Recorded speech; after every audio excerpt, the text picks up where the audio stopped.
This past weekend at an Aurora, Colorado ICE facility, there was a protester shot. Now, the media is reporting it as an ICE employee, but he was a contractor working for, I believe it was GEO Corp. Now, this is a big corporation.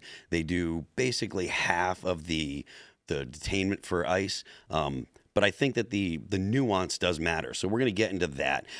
There was also, there's a big issue in the UK. Anne Whitcomb was murdered. Now she is she's a politician, right?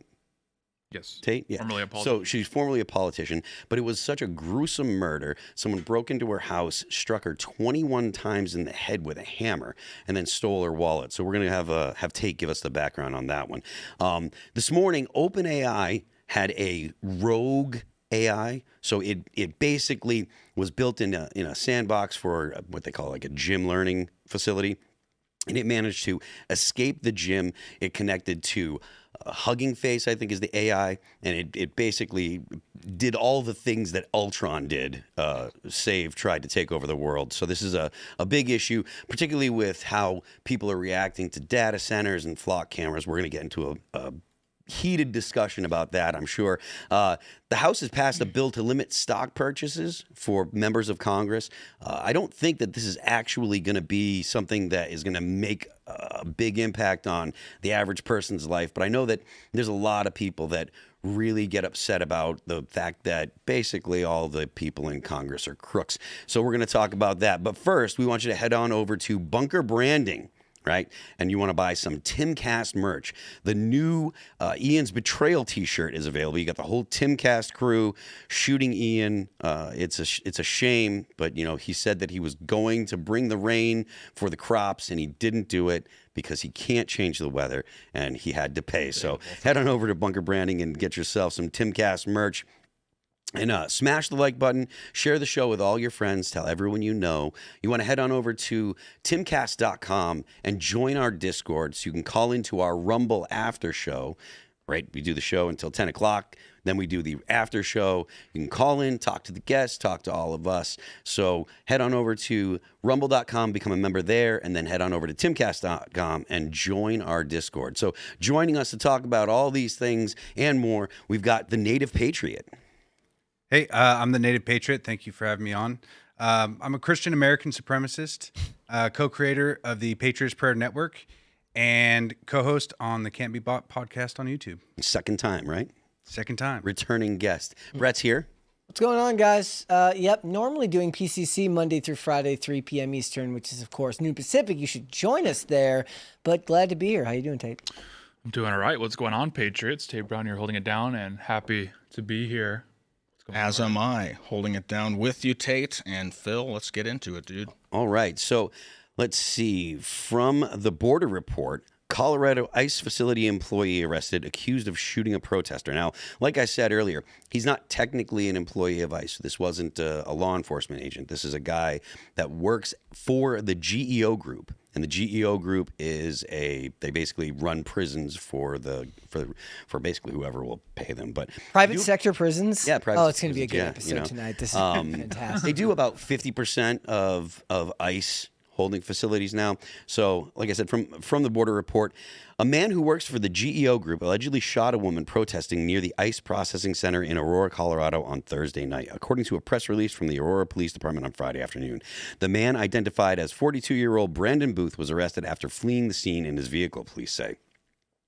Just before 7:30 p.m. on Thursday, Aurora police responded to reports of a shooting at the 3100 block of North Nome Street. When officers arrived, they located two women, one who had suffered a gunshot wound to the lower body and another who was unharmed. Officers stopped the vehicle a short distance away, and the vehicle with the gun inside was seized. Both identified as the driver was detained. Booth identified as the driver was detained. Investigators said an initial investigation revealed the women were part of a protest taking place near the Aurora ICE Processing Center. So basically, this guy's trying to get to work. They're out in front of his car making a bunch of noise, and then he gets all shooty in a stupid way because apparently the woman was walking away, so she was shot in the back, and he was also thankfully he was a bad shot because the injuries were not life-threatening. This is like for somebody who's a huge gun rights activist, like this is like the worst possible scenario you can have for something like this, because it's the opposite of what people who actually own and respect firearms try to preach to people, which is to have reverence for what you have and be very careful when using it, and you should not do so unless your life is threatened. Her back was turned to him, and it makes, first of all, it's bad for people who own guns, and it's twice as bad for ICE, who's like literally every time I'm on the show, which is like once a week, it's like something's happening at an ICE facility, and I don't know if it happens every day and it's just when I'm here, but it seems like a really bad bit of publicity all around. Yeah, he was off duty, so he wasn't technically at work yet, so he was not acting in any security capacity. She was walking away, like I said, and the GEO group operates the Aurora facility under ICE contract. And like to your point, Brett, like, look, if you're going to carry a gun, which everybody knows I carry a gun, you have to de-escalate. Right? You have to do everything you can to avoid using any kind of self-defense. And if you have a gun, you avoid confrontations. Do you remember me and you were on a show? I think it was another day when you were running the show about the guy who his house got robbed and he followed him into the street. Oh yeah. Like it's the same thing, right? Yeah. It's horrible PR, and it makes everybody look bad. Yeah, I mean, It's against the law too. I wouldn't even know if you could relate those two. This sounds more like that. I think that guy in Brazil who just like was in a traffic jam and there was a protest and he just walked out and just started shooting. yeah. Right. It's almost like there's a fatigue that is built up for a long time, and whatever was going on in this guy's life, he just decided to throw it all away. Is that the one with the guy with the famous picture? Oh yes. Okay, that was the first thing I thought of. But I was like, that didn't happen here, right? No, I think it was in Brazil. Yeah. Like I just saw somebody repost it. It said like, I think about this guy sometimes because he just has like, he looks like dead-eyed George Lucas. He's in just that photo. fed up. Yeah. Just completely fatigued, and I mean, you would imagine that there was something else going on in his life to where he was just decided today's the day to throw it all away. Falling down in real life, right? Like, it's like, just like the movie. But no, to your point, the idea that people have gotten tired of the protesting, and especially if you're someone that works at an ICE facility and you're just like, man, I just want to get to work. Again, this is totally irresponsible behavior, but this is the goal of people on the left. I mean, this couldn't have worked out any better for the ICE protesters. I mean, from CPR News, the woman shot outside Aurora ICE facility returns to protest. So she was shot on Thursday, and she's back. What was it? When was this posted? This was posted yesterday. I think it was the 20th. Or no, this was Monday. Just days after she was shot at a protest, 22-year-old Emma Landis spoke to supporters at the scene of the crime. The shooting, which made national headlines, happened at the end of a protest outside the facility in Aurora on Thursday. Police arrested Brandon Booth, an employee of the facility operator GEO Group, shortly after. He shot me in the right foot. We were on the sidewalk. Sorry for laughing, but he shot me in the right foot. We were on the sidewalk protesting, and they were mocking us and threatening us. And as we were crossing the street, that's when he shot me, Landis said in a demonstration Saturday at the facility. So apparently she wasn't even shot in the back. She was shot in the foot. Never in a million years did I think that would happen. That's a problem too, right? Yeah. Not imagining that like encroaching on other people and causing problems to them could lead to somebody doing something really stupid and possibly harming you is something you should actually be thinking about. Yeah, I mean, even though this guy wasn't, law enforcement, like anytime you go and harass people that are doing their job, there could be consequences. Unfortunately, this person was shot in the foot, and unfortunately, she was shot. Not saying that it was unfortunate. Just in the foot? I think we know what you mean. Yeah. Good Yeah, clarification. just want to clear that up. I don't want anybody clipping it. But the Marxists would have loved it if they could have gotten it on film, so they could have cut out the part where she's bothering him and only show the part where she gets shot. They'd have superimposed a nuclear explosion Yeah, literally. going on.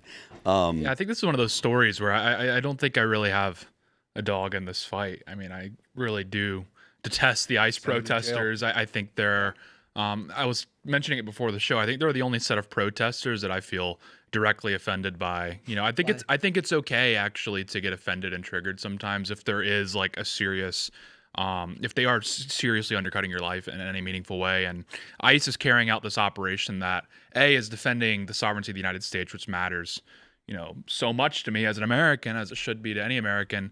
And then, secondarily, just the way that they conduct themselves is very, it's preventing these officers from doing their jobs, and often in many cases. So I really don't like these protesters whatsoever. And on the flip side, I don't think I would ever shoot at someone because they were like bothering me. So Especially a woman walking away. That's like, yeah, it seems just really odd all around. yeah. So I'm just How like, it got to that point. so I'm just like, you know what? I don't think I really have a dog in this fight. I mean, like, let's not shoot at protesters, but also let's not, harass ICE agents who are carrying out an operation that was voted on by the American people. So, in both cases, I think horrific. But no, yeah, I mean, like, yeah, we probably shouldn't be shooting at. Horrific is a little extreme. Well, I think what the ICE protesters are doing is horrific. Yeah, that's... I think the gentleman there. This happens a lot in the United States where people get in road rage incidents or crash out or whatever. It's just this time it happened to be outside of an ICE facility. But it's funny because this story broke, and it took like 3 hours before I finally figured out what was going on. Because initially I was like, oh, wow, I shot someone else, outside of this ICE facility. I wonder what this is going to be. And then like 3 hours later, it came out it wasn't even an ICE officer or anything. I was just like, oh, well, the headline rushed out did not properly communicate that. When you hear outside of an ICE facility, that's sort of trying to lead you to think that something happened. That'd be like a road rage shooting happening outside of a police department. They'd say, "Oh, a shooting outside the police department." You go, "Oh my gosh, the cops must have shot someone." But the whole framing of it is intended to mislead people, or at least to people that would read the headline. They want to be like, "Oh, see, it's another ICE agent that has shot a protester, or shot an innocent person or whatever." And I was making this point before the show, like when it was, when you were talking about the Iraq War, anytime Blackwater got into any kind of gunfight or did anything that was outside the rules, they were very clear that they were contractors. There was a very clear delineation between people in the military and Blackwater contractors, even though Blackwater contractors are the ones that were protecting, they were protecting the Poppy fields? No, they were protecting. Oh no, that was Afghanistan. Sorry. They were protecting like diplomats, like ambassadors and stuff like that. They would use private security to do that a lot of times. And every time that something happened, like I said, they made it very clear it was not U.S. military. It was not U.S. military. It was the contractors. It was the contractors. The way that the government could shift blame, basically. And basically, the media went along with it because the media doesn't love private military contractors any more than than basically any other left wing person would. So it was very easy for them to go ahead and, oh yeah, it was contractors with contractors. And in this context, the headlines and stuff basically do everything they can to lead you to believe that it was an ICE employee, that it was someone that actually worked for ICE, probably hoping that you're going to think that it was some kind of law enforcement agent, which technically I guess this guy would be a corrections officer of some kind. But it's definitely not the same kind of thing as, when ICE agents are trying to grab someone off the street and then a protester puts themselves in between the protest or in between the suspect and the law enforcement officer, and the officer shoots him. Tries to drive over him with a car or something along those lines. I think it just illustrates how slow the news cycle is right now, when it's like crazy person shoots other crazy person in the foot and everyone's like, oh wow, this is really interesting. We should really stop mass deportations. Yeah, literally. I think it just shows you like one of two things. Is one, that I think these people that are spinning up these stories are trying to realize that like typically these shootings are fairly justified from ISIS perspective. And then secondarily, that there really isn't that much news going on. And so they're like, all right, well, let's run this story about a crazy person getting in a road rage incident with another crazy person firing at them. Like that happens, I don't know, probably at least once a day in the country, probably even more than that. The media definitely doesn't want to talk about the DSA or the Democrat Party right now, the split in the Democrat Party and how the DSA is basically taking over the Democrat Party. So they're going to do everything they can to talk about any other topic. How long do you think that'll take for the DSA to take over? I mean, I don't know that I could really put a time frame on it. A few years, I assume. I think the next Democrat primary will ultimately be kind of the referendum on the DSA, because up until now we haven't seen a DSA candidate really contest we haven't seen a primary from the Democrats in a long time too. Well, true, yeah. So I think 2028, if you see an AOC throw a hat in the ring, which seems likely at this point, she's already basically campaigning. That will be now us to kind of get a heat check on where's the national Democrat Party. They're creating strongholds in places like Washington State. So where I'm from, they're on the charter review board and they're changing the charter. Like our sheriff in Pierce County is Keith Swank, and It's like the only person that has ever won since I've been voting that I voted for was Keith Swank. Yeah. And the Democrats and the communists there in Washington basically hate him because he said that men are men and women are women. That's pretty much it. Yeah. And so our elected sheriff is now, they're changing the rules to where they can remove the elected sheriff and then select their own. And I mean, along with a litany of other things that they're doing behind the scenes, but these places, the West Coast, basically any blue state, they're quietly implementing rules to secure their future stranglehold of our rights. Yeah, I mean, that's kind of the dynamic we've seen thus far at the DSA is they run up the numbers in very blue areas, your Seattles, your Portlands, your New York Cities, Chicago's, your major cities. But they really struggle to penetrate any suburban districts or even rural districts, as there's barely any left that are Democrat, but the ones that exist. And they also struggle to really break through in a lot of the kind of more historically ethnic districts, like in South Texas, the Hispanic districts or the black districts in the South. So I think it'll be interesting to see now at the national level. It's like, okay, we've been building up all this, enthusiasm and activism base and racking up victories in urban centers. Let's see you do it on the national scale. And I kind of struggle to see if that's really gonna manifest because, the Democrat Party, I think to your point, is still probably maybe a decade away from a DSA candidate being truly viable because there's still a lot of baby boomers in the Democrat Party and there's not much of an appetite for socialism among them. You say it seemed like it would be more. You said like this election cycle is a bit of a referendum, and it seems like it would be more like 2 election cycles from now will be an idea of just how far they've penetrated into the. Yeah, the next one will be the heat check. Like, okay, are they really in the driver's seat? And I would say probably not. And then the following one will be like, all right, well, let's see it. Like now you got this is your situation. The boomers at that point in 2 cycles, maybe a quarter of them to a third of them will be dead by then. So.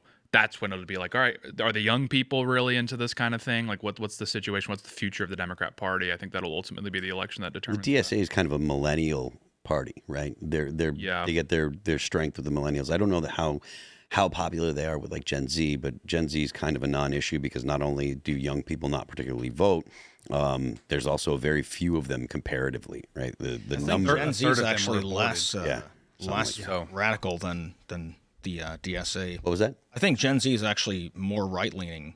I've been hearing that a lot, I thought. I think there's like 2 dynamics there, which is Gen Z is a really interesting study because it's the first generation of its kind in America insofar as it's 50% white, 50% non-white, when the country is about 70% white. So what you're going to see as Gen Z moves up the ranks is, I think, people are saying, oh, it's the most right-wing generation ever. It's the most Christian generation ever. And then like when you actually see studies and data and polling on Gen Z, and I'm saying this as a Zoomer, I'm 25, that's not borne out in the data. It's true that the trends have slowed down. So they're not secularizing at the same rate that millennials did. And they're not as liberal as millennials were at this point.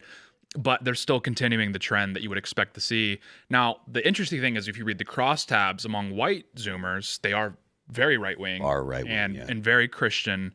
But with a lot of, Zoomers of immigrant backgrounds and also of like black background, they're very left wing. And so what you're really seeing here, and then obviously there's white Zoomers that are left wing and vice versa, but we're talking generalizations here.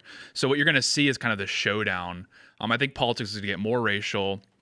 And in addition to that, I think you're going to see more polarization because there's not really any moderate Zoomers. Like it's very uncouth to be a centrist. You can look Zoomer. At the big streamers like Asmongold and Hassan Piker. I know that they have feuds all the time, but I mean Hassan Piker just came out and did a speech dressed as like Mao. And he's well supported, and a lot of people will kind of just push that to the side. But with people like Mamdani winning and Hassan still somehow being popular. It's just radicalization by both groups and just American culture in general being completely lost in the mix. It's going to be, it's going to be the communists versus Christian Americans. It's going to be Zoomerwaffen versus communists. Yeah, that's Zoomerwaffen. Yeah, I don't know why I haven't heard that. But. No, I mean that's like literally what's going to happen, and I think that to your point, Tate, about the racialization of our politics, that actually is a victory for the left. Because the left are who have been pushing the racialization. When I was young, because I'm an old guy, right? When I was young, you did have a larger majority of white people in the U.S., but we didn't think about our race, right? We didn't think politically when it comes to race. It was just like, well, we want to be, we were basically liberals, right? Like, and when I say liberals, I mean like what in the classical sense, right? And that was something that's totally evaporated now, right? Yeah, like what you you're can't seeing be that way anymore. But it used to be where it was uncouth to talk about, well, I'm white, and I think about the fact that I'm white, and now, because the left has pushed the racial politics and the desire to awaken a critical racial consciousness, which people talk about, it's probably not something people hear all the time nowadays, but back in 2020, people were talking about CRT, critical race theory, and how big of a deal it was. Well, the goal of critical race theory was to awaken a critical racial consciousness. And Jordan Peterson was talking about this in 2016 when he would say, look, you don't want to have white people decide that they're going to vote as white people. Like, this is not something that's going to be good for our politics. We don't want to have people thinking about their race first. But that, and he was predicting it, like I said, 10 years ago. 2020 comes around and CRT's basically in all the schools and stuff. And then people notice, they're like, oh, wow, you're supposed to think about your race first. And you're going to see that become something, like you said, you're going to see that become something really important in the politics in the United States. And, right, wrong, or indifferent, that is the future. And that is a victory for the left because that was their goal and has been their goal for ages. Kind of. Yeah. I mean, it's almost necessary at this point because of the anti-white propaganda that's been going around for a long time. But in order to preserve the white race, I mean, you're saying that Gen Z is now, 50-50. Yeah, 3. You'd actually have to have white people aware that that the white race should continue. Yeah, and it has to be a conscious choice. Yeah, because I have many white family, like half my family's white, and I remember after the 2016 election, one of my relatives, they came up to me and they were, very TDS. But they were like, I'm worried about you. And I was like, like, what? Why are you worried about me? Like, I'm worried about you.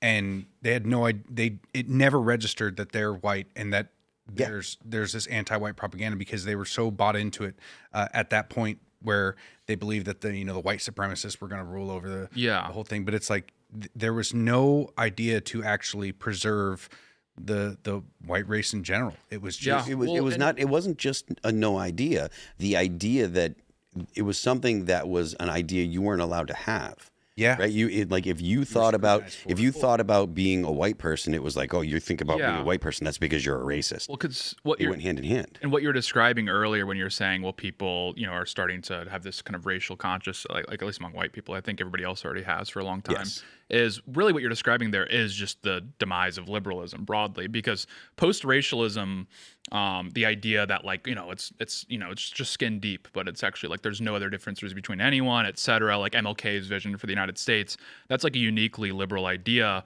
So what you're outlining is more we're just seeing the disillusion of liberalism, which has been observed by political scientists all across the world. You're seeing it in Europe. You're even seeing it, in Asia and pretty much everywhere in the world, actually. So really what you're describing is this abandonment of post-racialism insofar as like this idea that white people always behave this way, that like we always were just like, I don't know, man, like we, we're all individuals or whatever. Like individualism is a very liberal idea, strictly speaking, in this certain aspect. And before the 1960s, I mean, we had like racial requirements for immigration. Like, white people did have this understanding that like the United States, the demographic composition of the United States is that way for a reason. Whether it's good or bad, that's the debate, but that's the reality. And so they had this kind of understanding of like, well, if we're conservatives, then we should just seek to conserve everything about society.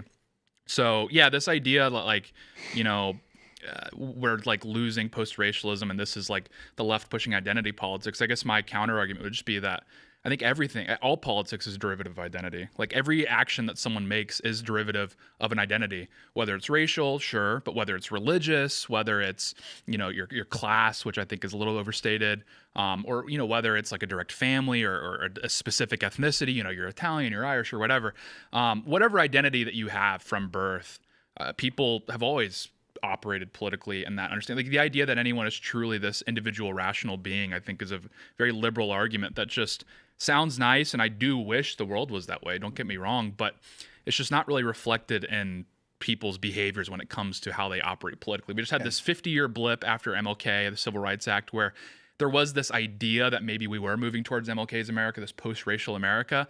But you saw corrections, some reality checks. Like we saw the Crown Heights riots. We saw the O.J. Simpson trial. I mean, we saw 9/11, how people just immediately were like, Muslims, they got to go, that sort of thing. So you had these touch points along the way where people did kind of take off that shackle, so to speak, of post-racialism. And they're like, no, actually, and they like locked in. So. Well, the white guilt you're talking about, a lot of that is a result of post 9/11 and the way that Muslims were treated in America when people felt like they had gone too far with a lot of that. People my age, meaning like younger millennials at that time, they saw it after the fact, and it was drilled into them in the media that the way that people were behaving was wrong, and now they've been trying to correct that ever since in a lot of ways, like what you were mentioning earlier. The white liberal is the only group in America with an out-group bias, right? Meaning that they don't care what you look like, who you're from. They want to hang out with you, hang out with everybody. Everybody else has their own in-group preferences because it's a mode of survival, whereas white liberals in America never understood that need for that type of survival because they didn't think in a post-racial, or they thought in a post-racial society. Yeah, and and even maybe to push back against like the more like race realist people that are out there, I think that various ethnicities can get along while still acknowledging that there is like we're different. Like that's just the reality of the situation. So this idea that like we need to reduce everyone down to like just a beige mass, which is really what the liberal regime has attempted to do.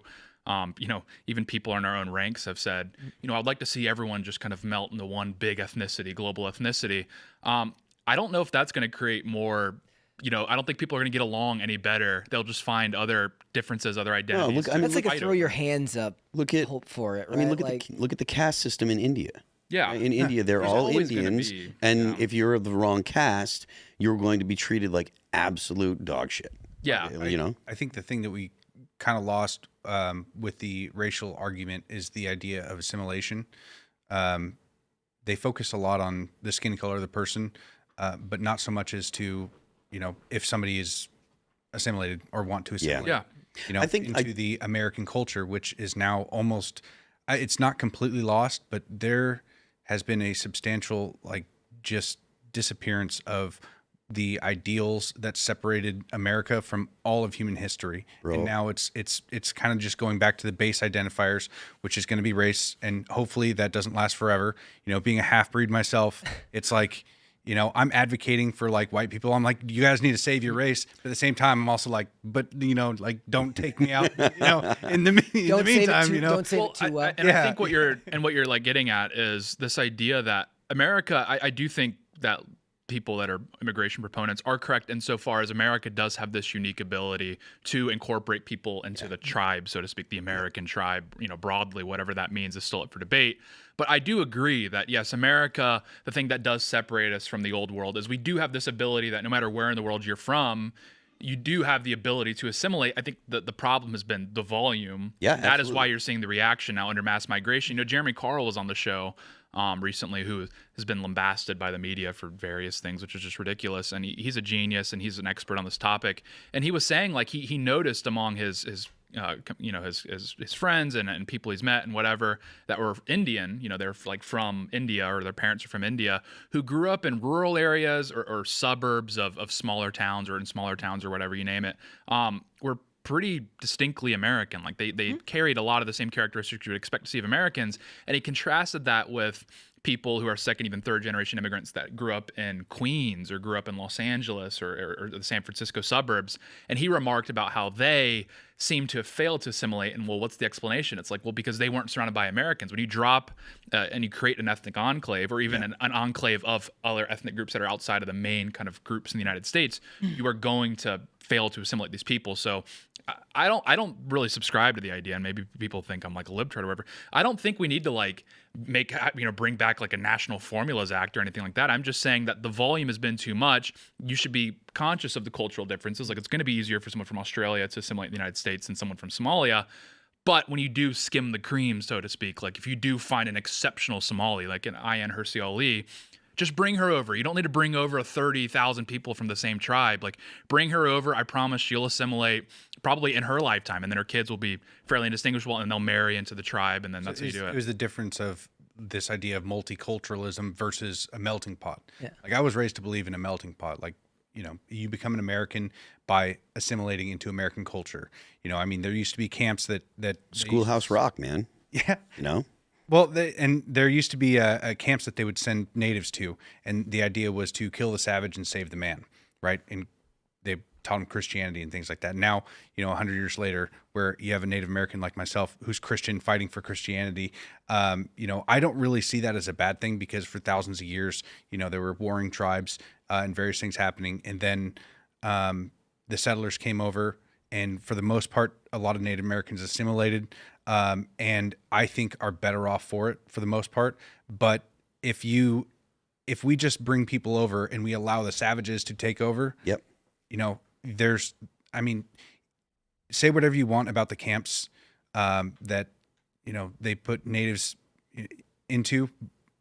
It was better overall than what's happening right now, where they're just bringing over hordes of people that don't have any. They don't want to assimilate at all. They want to take advantage of the welfare system, and they want to only extract. Yeah. And from our system that has been created, that we've inherited to protect. And I think that what's happening today is far, far worse than what happened to get us to this point. I think that's actually true. So when you talk about people coming over here, there was this idea that we brought people over to share in American values and that they would become American. And then in a lot of ways, those people learned to love the country even more than the people who were born here, because they had to learn so much about the country. But I think a big part of it is the hollowing out of the middle class. Like, there was a sense of idealism about coming over here before. If you were not brought over here necessarily on an H-1B visa, or if you were coming over here to build a better life without, an automatic into a corporation or something like that. The idea was that you were going to come over here and you were going to build a life for yourself, white picket fence, family, 2 kids, whatever it was. That was, like you said, a post-racial idea that everybody in America would have access to that. But as that amount of people has shrunk and there's more class warfare combined with race warfare in America, like, that idea doesn't hold the same sway that it used to. Well, I mean, I would just posit that in the 21st century, and this is actually something that I discussed with Jeremy Carl, Scott Greer, and Steve Denton was over there. It's on Timcast IRL. I think everyone should watch it if you're interested in this topic. Is that assimilation might actually, for non-Westerners, be impossible in the 21st century because of modern amenities. So yes, welfare, we've hit on this extensively. Europe's wrestling with this as well, and they're kind of, the Denmark has laid out a great example of how to prevent, immigrants from coming and taking advantage of your welfare net. But another problem is the modern amenities that are like technology and this interconnected world. Like, the world feels smaller than ever in many ways. So if a Westerner comes over here, again, not really difficult, because for an American going to Britain or vice versa, well, depending on where you are in Britain, it doesn't feel terribly foreign. Like, okay, yeah, there's some differences. No AC over there. Different packaging. Particularly when you go to cities, right? Like, so if you're in an urban area if you're in London or New York or LA, yeah, they're all homogenous. You can get around basically anywhere, any major city. And it's going to be like, okay, it's not going to be the same, but it's going to be broadly familiar, I guess is what I'm trying to get at. Versus if you went to Lagos, or versus if you went to New Delhi, or you went to Manila in the Philippines, it would feel especially foreign. You would immediately feel alienated, and you would immediately probably have this divide between you and the people. This happens. I mean, I've traveled pretty much everywhere, and everywhere I've gone that's outside of the West, there's always been a level of discomfort just because I don't understand the place very well. And I kind of understand that as an American, I'll never assimilate into this place no matter how long I stayed.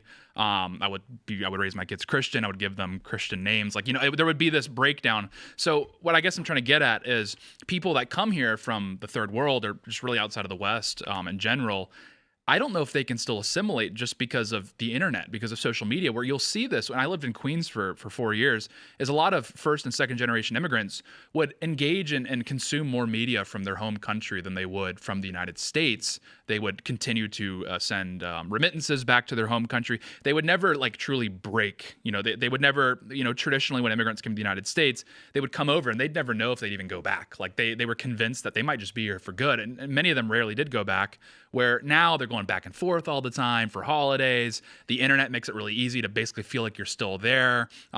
Online commerce makes it easy to bring in goods from your home country. So and it's just a country of wealth extraction then. Yeah, well, I mean, this is the fight of our time. Really, is what is America? Is it a distinct nation with a distinct heritage, et cetera, as JD Vance outlined at NatCon, or is it just a giant shopping mall? And right now, it feels more like a shopping mall. And Europe, specifically Western Europe, also increasingly feels like this. And I suspect one of the main reasons is because it's not just that they're not assimilating. I question if they even have the capability of assimilating to no fault of their own. It's just the reality of the 21st century that, again, with how interconnected everything is, it's hard to truly break from your home country. And some people do, and I know people that are immigrants and they're terrific people, but the difference between them and the majority is that the people that came here and they're terrific and they've assimilated made a conscious effort. Like, we're not going to teach our kids our native language. We're going to put them in American schools, make them consume American media, give them American names. Yeah. Like, they made a very conscious effort to sort of break to say, we're not going back to India, or we're not going back to China or the Philippines, or you name it. So that part of multiculturalism is tied to American export now. So I was having a discussion with someone on my channel about the Odyssey. We were talking about the casting in the Odyssey, and we were talking about the fact that, look, all the casting controversies that were there, for the most part, they didn't have a ton of screen time except for Himesh Patel. And he said, cynically, you cast a man from India because there's 1 million people in India that can watch your movie. So America will change, quintessentially Western stories for the sake of capitalist export to the rest of the world, because America's a net exporter when it comes to entertainment and things like that. So we kind of, in that way, we handicap ourselves because we don't tie ourselves. And I'm somebody who comes on the other side of the discussion on this. For the most part, those types of swaps in movies have never really bothered me. I understand that art is vastly different these days, and they see what they would like to think of as like a colorblind society, though oddly enough it means they have to be more color conscious to do the casting for things like that. But the idea is that type of change to a Western story is very American to do, because America doesn't feel like it has a cohesive cultural identity, so it's become the world. Well, what is the American cultural identity now? Because when I think of what is American, I think Christian, and I think to most people these days that doesn't come up. Yeah. And I think that with our founding being so tied to Christianity, it's without that, I think that we just will become one of the world. Well, without religion, without a religion to kind of bind your people together,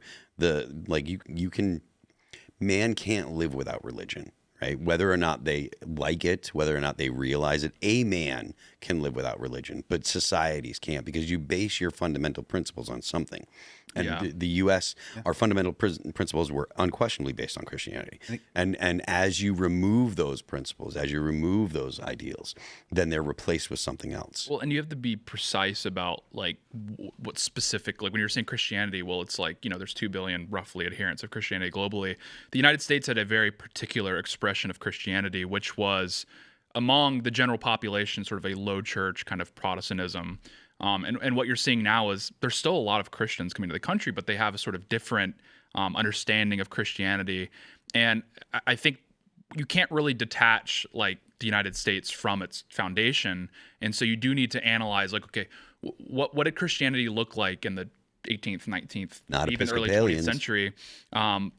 Well, and the Episcopalians dominated the elite, but you look among like the low church, and it was low church Anglicanism, it was Methodists, etc. And I'm not just referencing Catholicism here, where Catholicism has grown. Now it's 20% of the country, and it's something that I think the founders would be like pretty horrified by. But I think the founders would equally be horrified at the current manifestation of evangelicalism. The evangelicalism and I'll just say where it's like evangelicalism now, where you see sort of these big box mega churches that are non-denominational, and they don't really have any.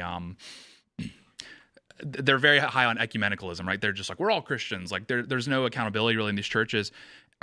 And I'm not really hating on anyone that is of either of these faiths. I'm just making the point that like this is evidence of the deracination of the United States, because that megachurch model and Catholicism can both be replicated at any point, anywhere in the world, at any time.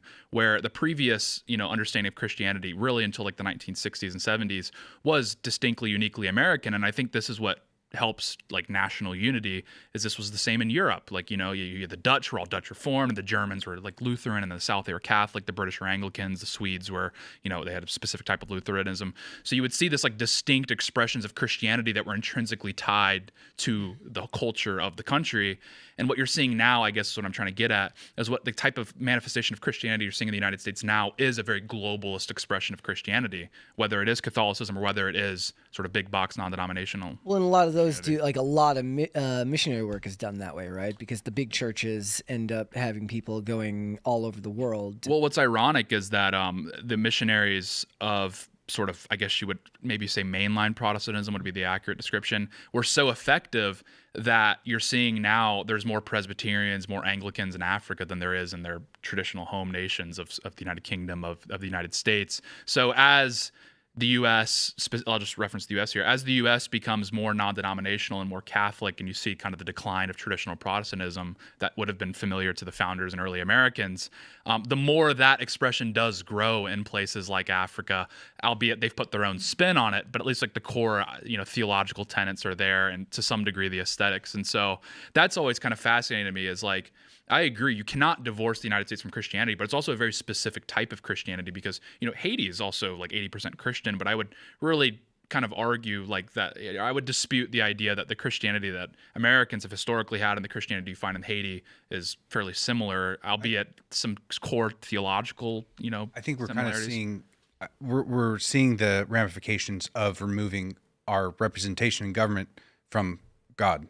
Because in 1962, when the Supreme Court decided, the separation of church and state, as if that was written in the Constitution, and they implemented that throughout the entire government, that separated the family unit by devaluing marriage. And then they came up with no-fault divorce, the birth control pill. I mean, all of that stuff kind of added on to it. But we're now seeing a culture that has been raised without God tying them together. So we're seeing. Even if, like myself, I come from divorced parents. The first son that I had was from my high school sweetheart, not my current wife. Mm-hmm. And so it's like there's been ripples of this happening for a long time. And with the actual separation of church and state, what we have now, has led to a lot of these issues that we're seeing throughout the country, and no way to assimilate the foreigners that they're bringing in, because we don't really have that shared culture, shared American culture that used to be. Can I ask you? Go ahead. Well, and I was just saying, to kind of piggyback off what you're saying too, is, and we still have the framework of Christianity, but the way it manifests in like the modern American is they'll say, well, I'm not religious, I'm very spiritual, or I believe in God, but they won't really drill down on what God they're talking about, which means like I am my own God. And so really what's happening here is people are, it's almost worse than what's happening in Europe to some degree, where in Europe, they're very comfortable saying, I'm not religious, like I don't believe in God, etc. Where in America, people have this idea of God that really exists for the sole purpose of like re-emphasizing what they already believe, or for the sole purpose of validating these bad decisions that they're making. And this is very common in the United States. Those people don't have a real religion, to your point, right? Like they'll celebrate Christmas. Mm-hmm. They don't celebrate Easter. They don't go to church on Easter. Those people don't, like, they'll say, oh, I'm Christian, but I don't go to church or whatever. That's not really a Christian, right? Like it's more of saying, well, I was, I believe in being nice. It's far more like when people are saying, we should be nice, and it's more of I'm a spiritual person. And because even, as a person that still considers himself not agnostic, right? Like I understand that if you're a Christian, you're saying that you believe Christ is God, right? And without that, you're not actually a Christian. Just because you give presents at Christmas, that doesn't make you a Christian. You have to believe that Christ is divine. You have to believe that the reason that Christ came to earth is to forgive your sins. And so all of Christianity flows from that. So just saying, oh, well, I'm spiritual and I'm kind of Christian. You can't be kind of Christian. Yeah. You're either a Christian or you're not. You either believe Christ was divine. Yeah, you either believe Christ was divine or you don't. And and everybody that hems and haws about it and says, well, I'm a Christian, but I'm more spiritual. No, you're not a Christian. You're a heathen. Can't just believe in Santa Claus like you're saying. Yeah, exactly. It's a very exclusionary faith. 100%. 100%. That's the case with pretty much every religion, insofar as, historically with Christianity, there was, a pretty good dividing line between if you're a Christian or not. Where now, because it has gotten so watered down, and now because there is so much wriggle room and whatnot, people are able to shop around and find an expression of really religion broadly, but specifically Christianity, that does kind of steelman what they already believe. This is the whole reason that I still call myself agnostic, right? Like, I don't feel comfortable telling people that I'm a Christian because I'm not 100% sure that I believe in God or that Christ was the Son of God, right? if I were to say, well, I was raised Catholic, so I'm kind of a Christian, blah, blah, blah. And him and Haw about it are kind of like, mince words. So that way I can, make the person I'm talking to feel comfortable or whatever, or I can smooth the conversation over. Then you're lying. Right? Well, and the whole point of Christianity is you believe Christ is God. And I don't understand why people, have this desire to kind of, not actually tell the truth, which is no, I don't. I'm not a Christian, or I'm not sure of what I believe. You kind of brought it up earlier with saying that Christianity's been bastardized to the point where it's almost synonymous with being nice, and Christians that there's James Tallarico. You're not supposed to just be nice. I mean, it is exclusionary, like you said, in a lot of ways, and it's kind of been boiled down, with our holidays and everything, and the way that it's been marketed over the years. It's more about the tree now than it is the birth of Christ. And that's a leftist position to try and straw man an argument. Anytime you push back on anything they do, they're like, well, that's not very Christian of you. Of course. But I think what Phil was getting at is a really interesting thing, because that's actually a very uniquely American thing to be at the point where you're functionally agnostic or even potentially functionally atheist, but you still claim that you're Christian, is actually a very uniquely American thing. This doesn't really occur anywhere else in the world. And I think the reason for that is actually ingrained in the American DNA, because if you look at the time of the founding, and people have pointed out that some founders were indeed deists. But what's interesting is if you were to go to George Washington or Thomas Jefferson and press them on this, they would identify as Anglicans. And also the overwhelming majority of America, I think it's 80 to 90% of Americans, actually upwards of 90% of Americans, identified as Christian, and they would be able to, they had high biblical literacy, so they would be able to explain Christianity at a very high level. But what's interesting is at the time of the founding in 1776, only about 20% of Americans regularly attended church. So what you had was a cultural Christianity and a population that was highly literate, very intelligent, that had a very good understanding of Christianity, and they were able to correctly identify that the structure that they exist in exists because of Christianity, so they ought to carry themselves in a Christian way, promote Christian values, even if they themselves weren't convinced on, the resurrection or something like that. We're kind of in this era where Christianity, it's kind of difficult to see around you these days because of how bad things have gotten, to your point, how much the government has seemed to distance itself from Christianity. People don't have that knee-jerk reaction. People don't have any biblical literacy. People can't even explain what Easter is. So instead, you just get the schizophrenic the schizophrenic outgrowth of that historical American tendency, which is, well, I'm spiritual, and you have a rabbit's foot and tarot cards or whatever. Can I ask you a question? Because you mentioned earlier, you said, what is like the American identity now? And you mentioned Christianity. Like, what else do you see as core tenets of like the American identity? Because I was just thinking, like a couple weeks ago, it wasn't even that long ago, where everybody was talking about the World Cup, and people from all over the world were coming to America, and they were loving things about America, which basically boiled down to like Buc-ee's and American consumerism, right? But it was Americans who are starved for anybody not hating them. Were excited about the idea that people found things about America that they liked. I'm just curious what you think of as other core tenets of the American identity. What I like to believe would be if an American, I have a little fascination with wolves. Okay, so if the American itself was a wolf and it was looking at a dog, like a domesticated dog, and it had a collar on and it had a master, I picture the American as the wolf, the one who is willing to go without the guaranteed meal every day and without being owned, would rather just go hungry and find its own way rather than, live a fat, happy life, being domesticated. Yeah. That's what I would like it to be. Hold on. It is. Hold on to this point, right? So me and my girlfriend were talking about this the other day, and we were talking about like why America is better than other countries, why the people of America are better, right? And when the country was founded, particularly, the people that were likely to leave Europe and come to the United States had a certain mindset and a certain outlook on their own lives and their own capabilities. Yeah. Right? Because if you get on a boat for 5 weeks or whatever it takes to get across the ocean, when you're not guaranteed to get there, right? You have to have a certain amount of belief in your own agency. So all the people that came to the colonies, to the new country, and all the people that came here basically up until the 60s. They were all people that believed in their own agency. Yeah. You didn't accidentally get to America. You came to America because you wanted to make something of yourself. You were the kind of person that believed you made things happen in the world. When you look at modern times and the people that are brought in, whether it be as however, right?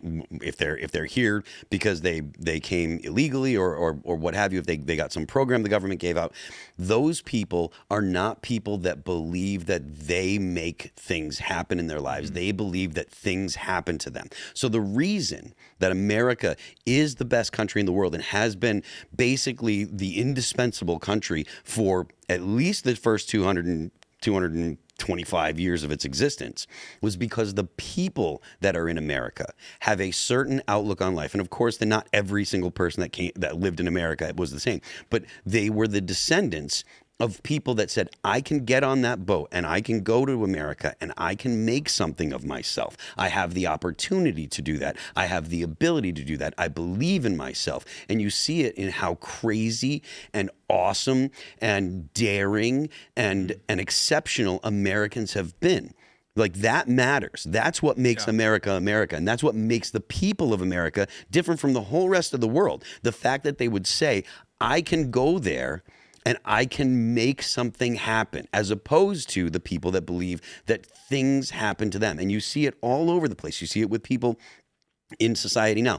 People that are like, oh, my lot in life is so bad, and all this happened to me, and this happened to me, and this happened to me, and this happened, all these bad things, and all this stuff happened to me. And then there are people that said, no, I went and I did this, I did this, I did this, I did this. The distinction really boils down to people that believe they have agency and people that believe they don't have agency. And honestly, that's exactly what you laid out. It's just a different metaphor. Well, and what's interesting is, there's a book, like what you guys are hitting on is absolutely correct. This is, there's two things when you ask what is America, what is this idea of like American culture or something. What we're hitting on is two things. What is the culture of America? You would probably say it's this sort of Anglo-Protestantism. Yeah. This Anglo-Protestant identity. This is what you found at the founding. That was 90% of the country. So the closer you get to that, the more American it's going to feel. The further away you get, more. But as far as what you guys are hitting on, which is the ethos of America, right? Yeah. What is the driving force? What's the engine room in the United States? It's the frontier. This is what you're hitting on. It's the frontier, and that didn't happen by accident. It's not like, because Britain set up a lot of settler colonies. It's Canada, Australia, New Zealand. Why aren't they conducting themselves like the Americans do? Well, there's two things going on. One is you look in the North, there was the Puritans. They had this hyper Calvinism that existed, that preeminated in the North. And what lasted out of that, out of the Puritan culture, was this idea that I am destined to do this by God. This idea that everything has been predestined, that God has put me here for a very specific reason, and what's over those hills is mine because God said so. And then secondarily is, to your point, the stock that came here, which was, wherever you came from, you came here because you said, I want to just go to that frontier. That video of the penguin charging towards the mountain, that was the sort of the ethos of a lot of early settlers, and continued into the 19th century. The evidence for this is, well, who populated the frontier during the colonial era? Well, it was the Scots-Irish. Well, where did the Scots-Irish come from? Well, they came from what is today Northern Ireland. Well, what made the Scots-Irish unique? Well, they were a different group that were brought to Ireland, and they were fighting with the native population there, the Irish, the Irish people in Ireland. So they already kind of had this understanding of being on the frontier. They had this understanding of kind of being somewhere that you came to, right? That you weren't just spawned out of the ground here. You came here and you carved out your civilization in a place that previously didn't resemble it.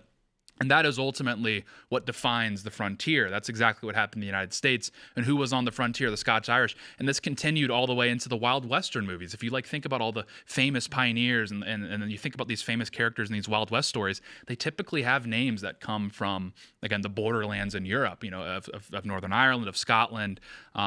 So that's kind of ultimately the perfect storm that came about in the United States, which basically you had the Anglo-Protestant culture, which has been demonstrated to create fantastic systems, legal codes, et cetera, as demonstrated by Australia, even their former colonies, but Australia, Canada, New Zealand.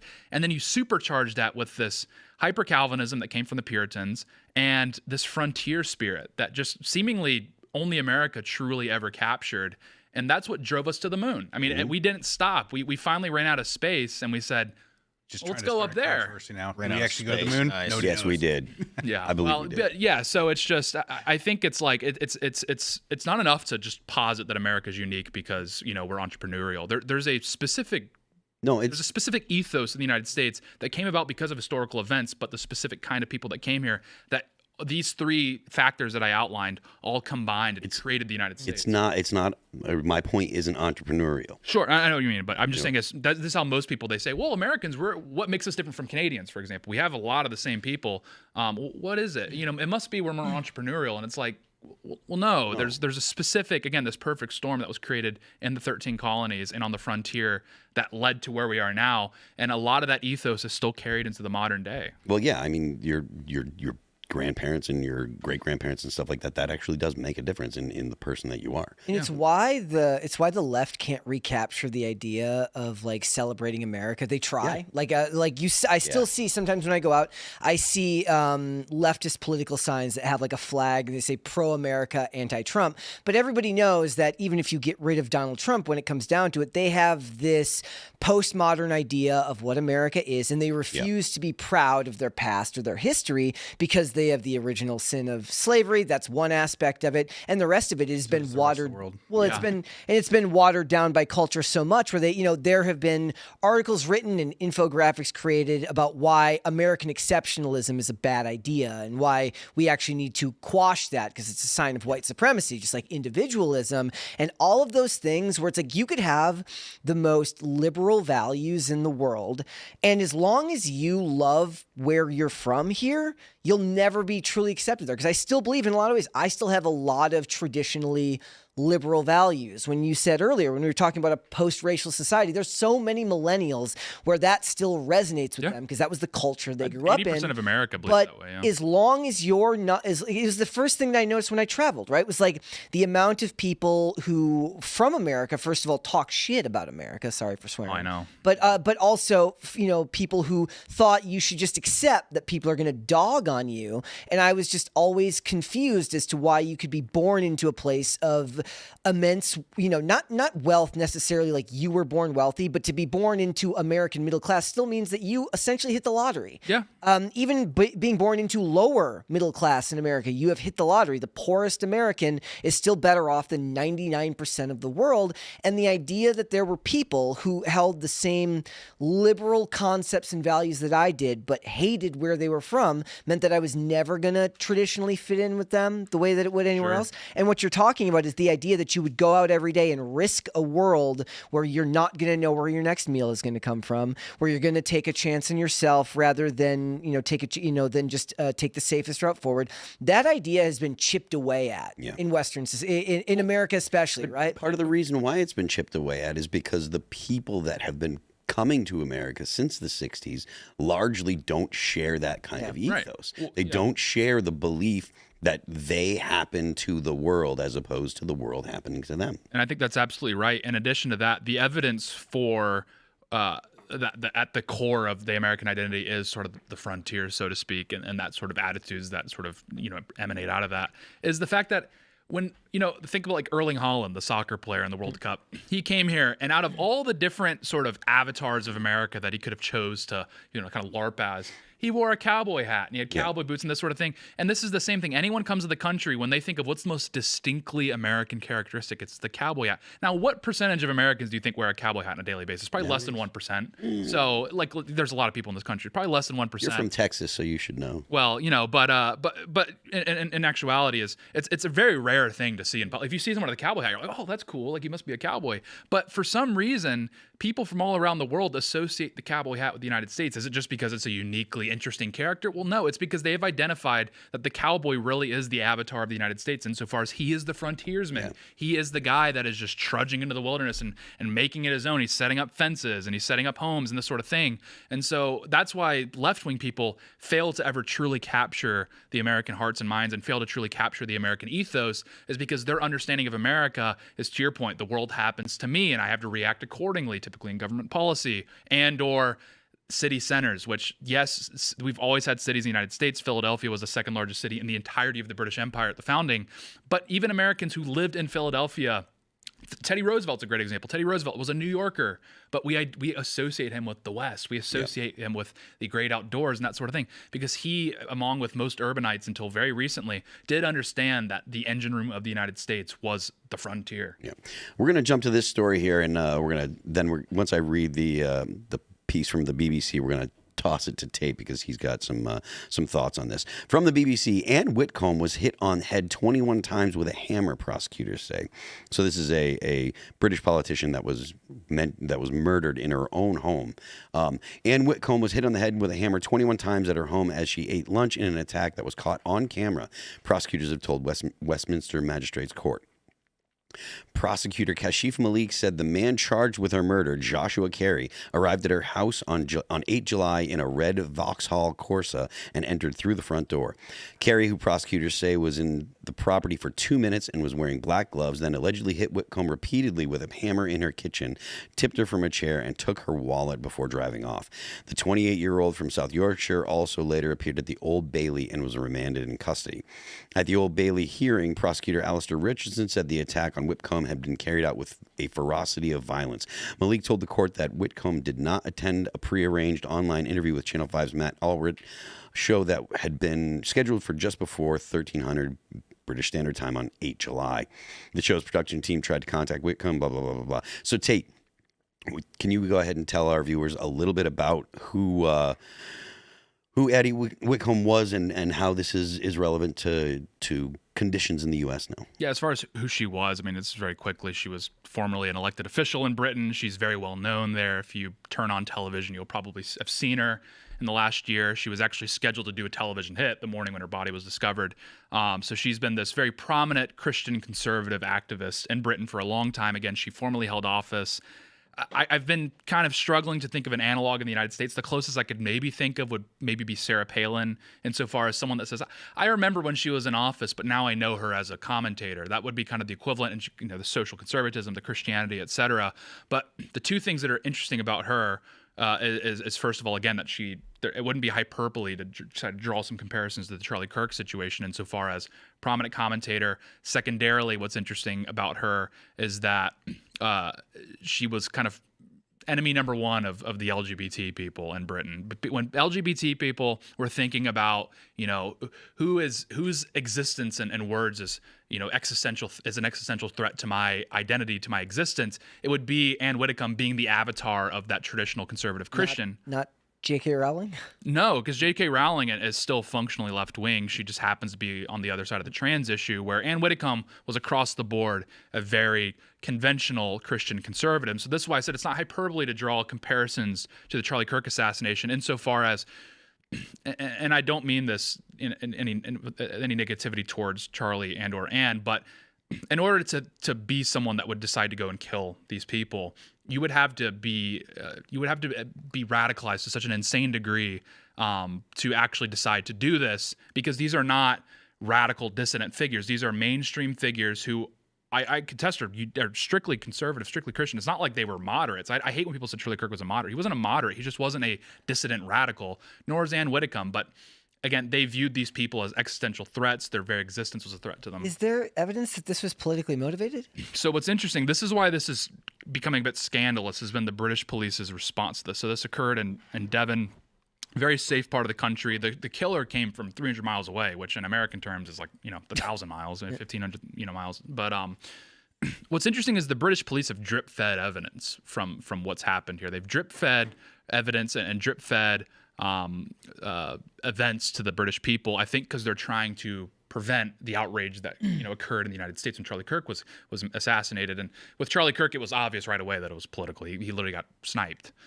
Where with Anne Whitcomb, at first the police came out and said she's died in her home. And she's an old lady, so everyone's like, oh, that's sad, but it happens. These are old, they fall down or whatever. So initially when I saw the news, when everyone saw the news, keep in mind, this is a very prominent figure in the UK. Everyone in the UK knows who she is, and she's very charming. So I think even a lot of people on the left, kind of have this soft spot for her. But everyone in the UK knew her, and they're like, oh, that's sad. She's passed away. I remember she's been everywhere.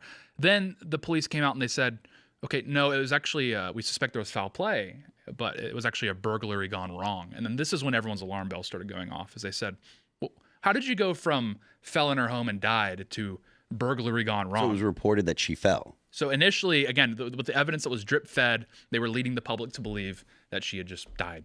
She fell and hit her head, I think is what the official narrative was. Then it turned to burglary gone wrong. And then 3 days later, the story breaks that the counterterrorism unit has taken over the case. So I think everyone at that moment, if you didn't suspect that it was politically motivated before, at that point said, why would counterterrorism get involved in a burglary gone wrong? And then the BBC, as you talked about, then reported that the suspect had been arrested. We saw a picture of him right away and it was political, if you know physiognomy.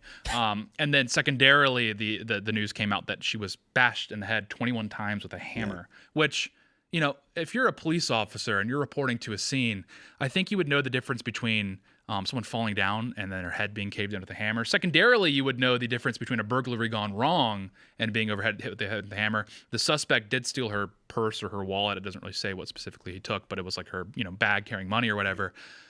But again, going all the way down to Devon to go into the home of a very prominent conservative Christian activist and murdering her while she was eating lunch. She was having her lunch. And brutally too. That this wasn't it wasn't a situation where he was just like, I'm going to kill this person. It's an elderly woman. It was the kind of crime where people say that it was, they're calling it a vicious ferocity of violence. It was a vicious attack. And you hit someone in the head with a hammer, like that's probably going to kill him if you hit him once or twice. 21 times is literally going to, it was a gruesome scene. And because of the incompetence, I don't even know I think it's actually they're highly competent. They're actively trying to ensure that there's not much outrage over the story. I think the crime of that is that we can't come out as commentators and say, this was another example of leftist violence. We need to crack down, et cetera, because they control all the evidence. They've monopolized. So until this trial is done, we can't, on good authority, legally come out and say this is clearly an example of leftist violence. We can say we suspected that's the case, but that's what they wanted. Because you can't say that in the UK. People can say that in the US. Yeah, I mean, in theory, but people get sued for this kind of stuff all the time. So this is what's so interesting is that, again, they've intentionally, I don't think they're incompetent. They're highly competent. They understand that if they let what actually happened, which they already know, the people in the police department already know what happened. If they laid out the facts and said, yeah, it was a leftist that came and killed a prominent Christian conservative, Charlie Kirk 2.0. Britain has their Charlie Kirk moment. They understand that Farage, who's surging in the polls, can capitalize on this, and they don't want that's a disaster for him. Anne Widdecombe was a member of the Reform UK Party. She was, friends with Farage. Farage clearly was deeply disturbed by what happened, obviously. So again, this is just super inconvenient for a government, for a system that is playing defense right now. For what we've been saying as conservatives, as right-wingers in the UK and the United States, what we've been saying, we're afraid of this. This is why we want to go in a different direction. That manifested, that's like a nightmare scenario for them. So that's why the information here is being drip-fed, why the BBC is almost reluctantly reporting this. And I think it's pretty obvious what happened here. And the question, I guess, would be, what's going to happen? Well, the guy's going to get thrown in jail, and that's probably it. What do they know about the suspect, Matt? I'm sorry, what is his name? Joshua Carey. There's two things that have been suspected. The first one is a little bit more innocuous than the second thing. The first thing is that he had pictures or posters of Reform headquarters, prominent figures on his wall in his house, which is very strange behavior. His neighbors said that he was very withdrawn. He was, very kind of skittish and standoffish and antisocial. An incel, some might say.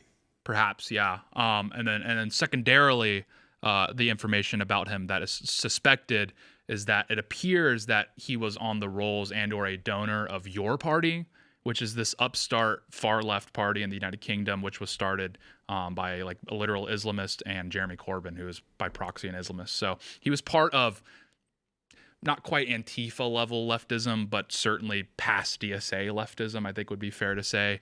That is sort of what's suspected he was a part of, just based off of what people have been able to dig up. Again, this will all come out in the trial because the government there has just kept a lid on everything.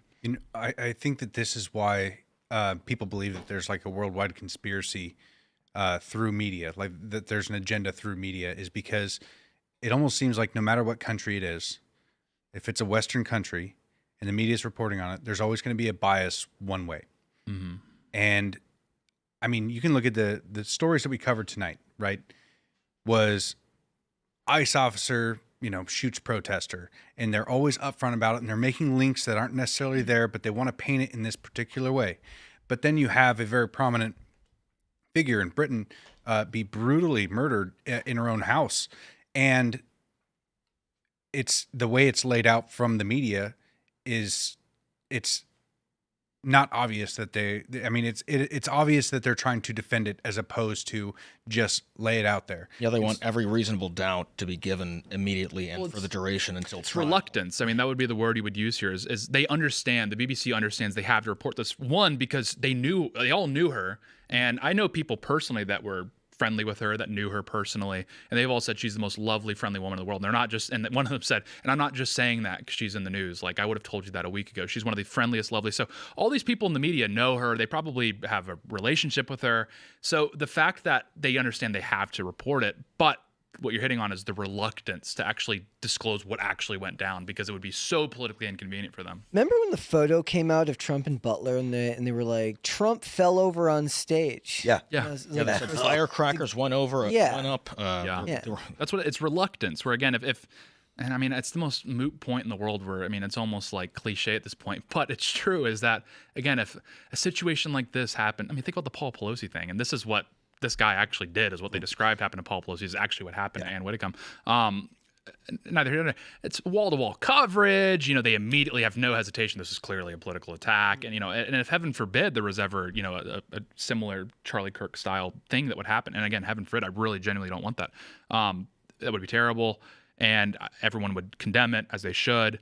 And the left-wing media would make sure you never hear the end of it. They would run on it. I mean Joe Biden ran on Charlottesville. Yeah. I mean, that just tells you all I need to know. If they can get their hands on any politically convenient, situation like this, they run it into the ground, where it happens to the right all the time. And that's my biggest black pill. Whenever we talk about this stuff, I'm like, it won't matter because they'll report on it, like you say, reluctantly, and then eventually it'll get buried and they'll stop covering it in a day or two, and it disappears from the news cycle. And as soon as it disappears from the cultural discussion, it's out of the minds of the people that you could actually sway the opinions of, the ones who haven't been radicalized to either side yet. They're the ones who need to see the evidence of violence coming from other people, because they need to be awoken to the idea that this is happening, and you can run from it. You can pretend like it's not, or in a lot of ways, you can just bury your head in the sand because you're not watching. Because a lot of people aren't, right? They go to work, they raise their kids, they're taking care of their family. They've got a lot going on. Maybe they pay attention to the news a little bit more during the presidential cycle. Maybe not. Most of the time, probably not.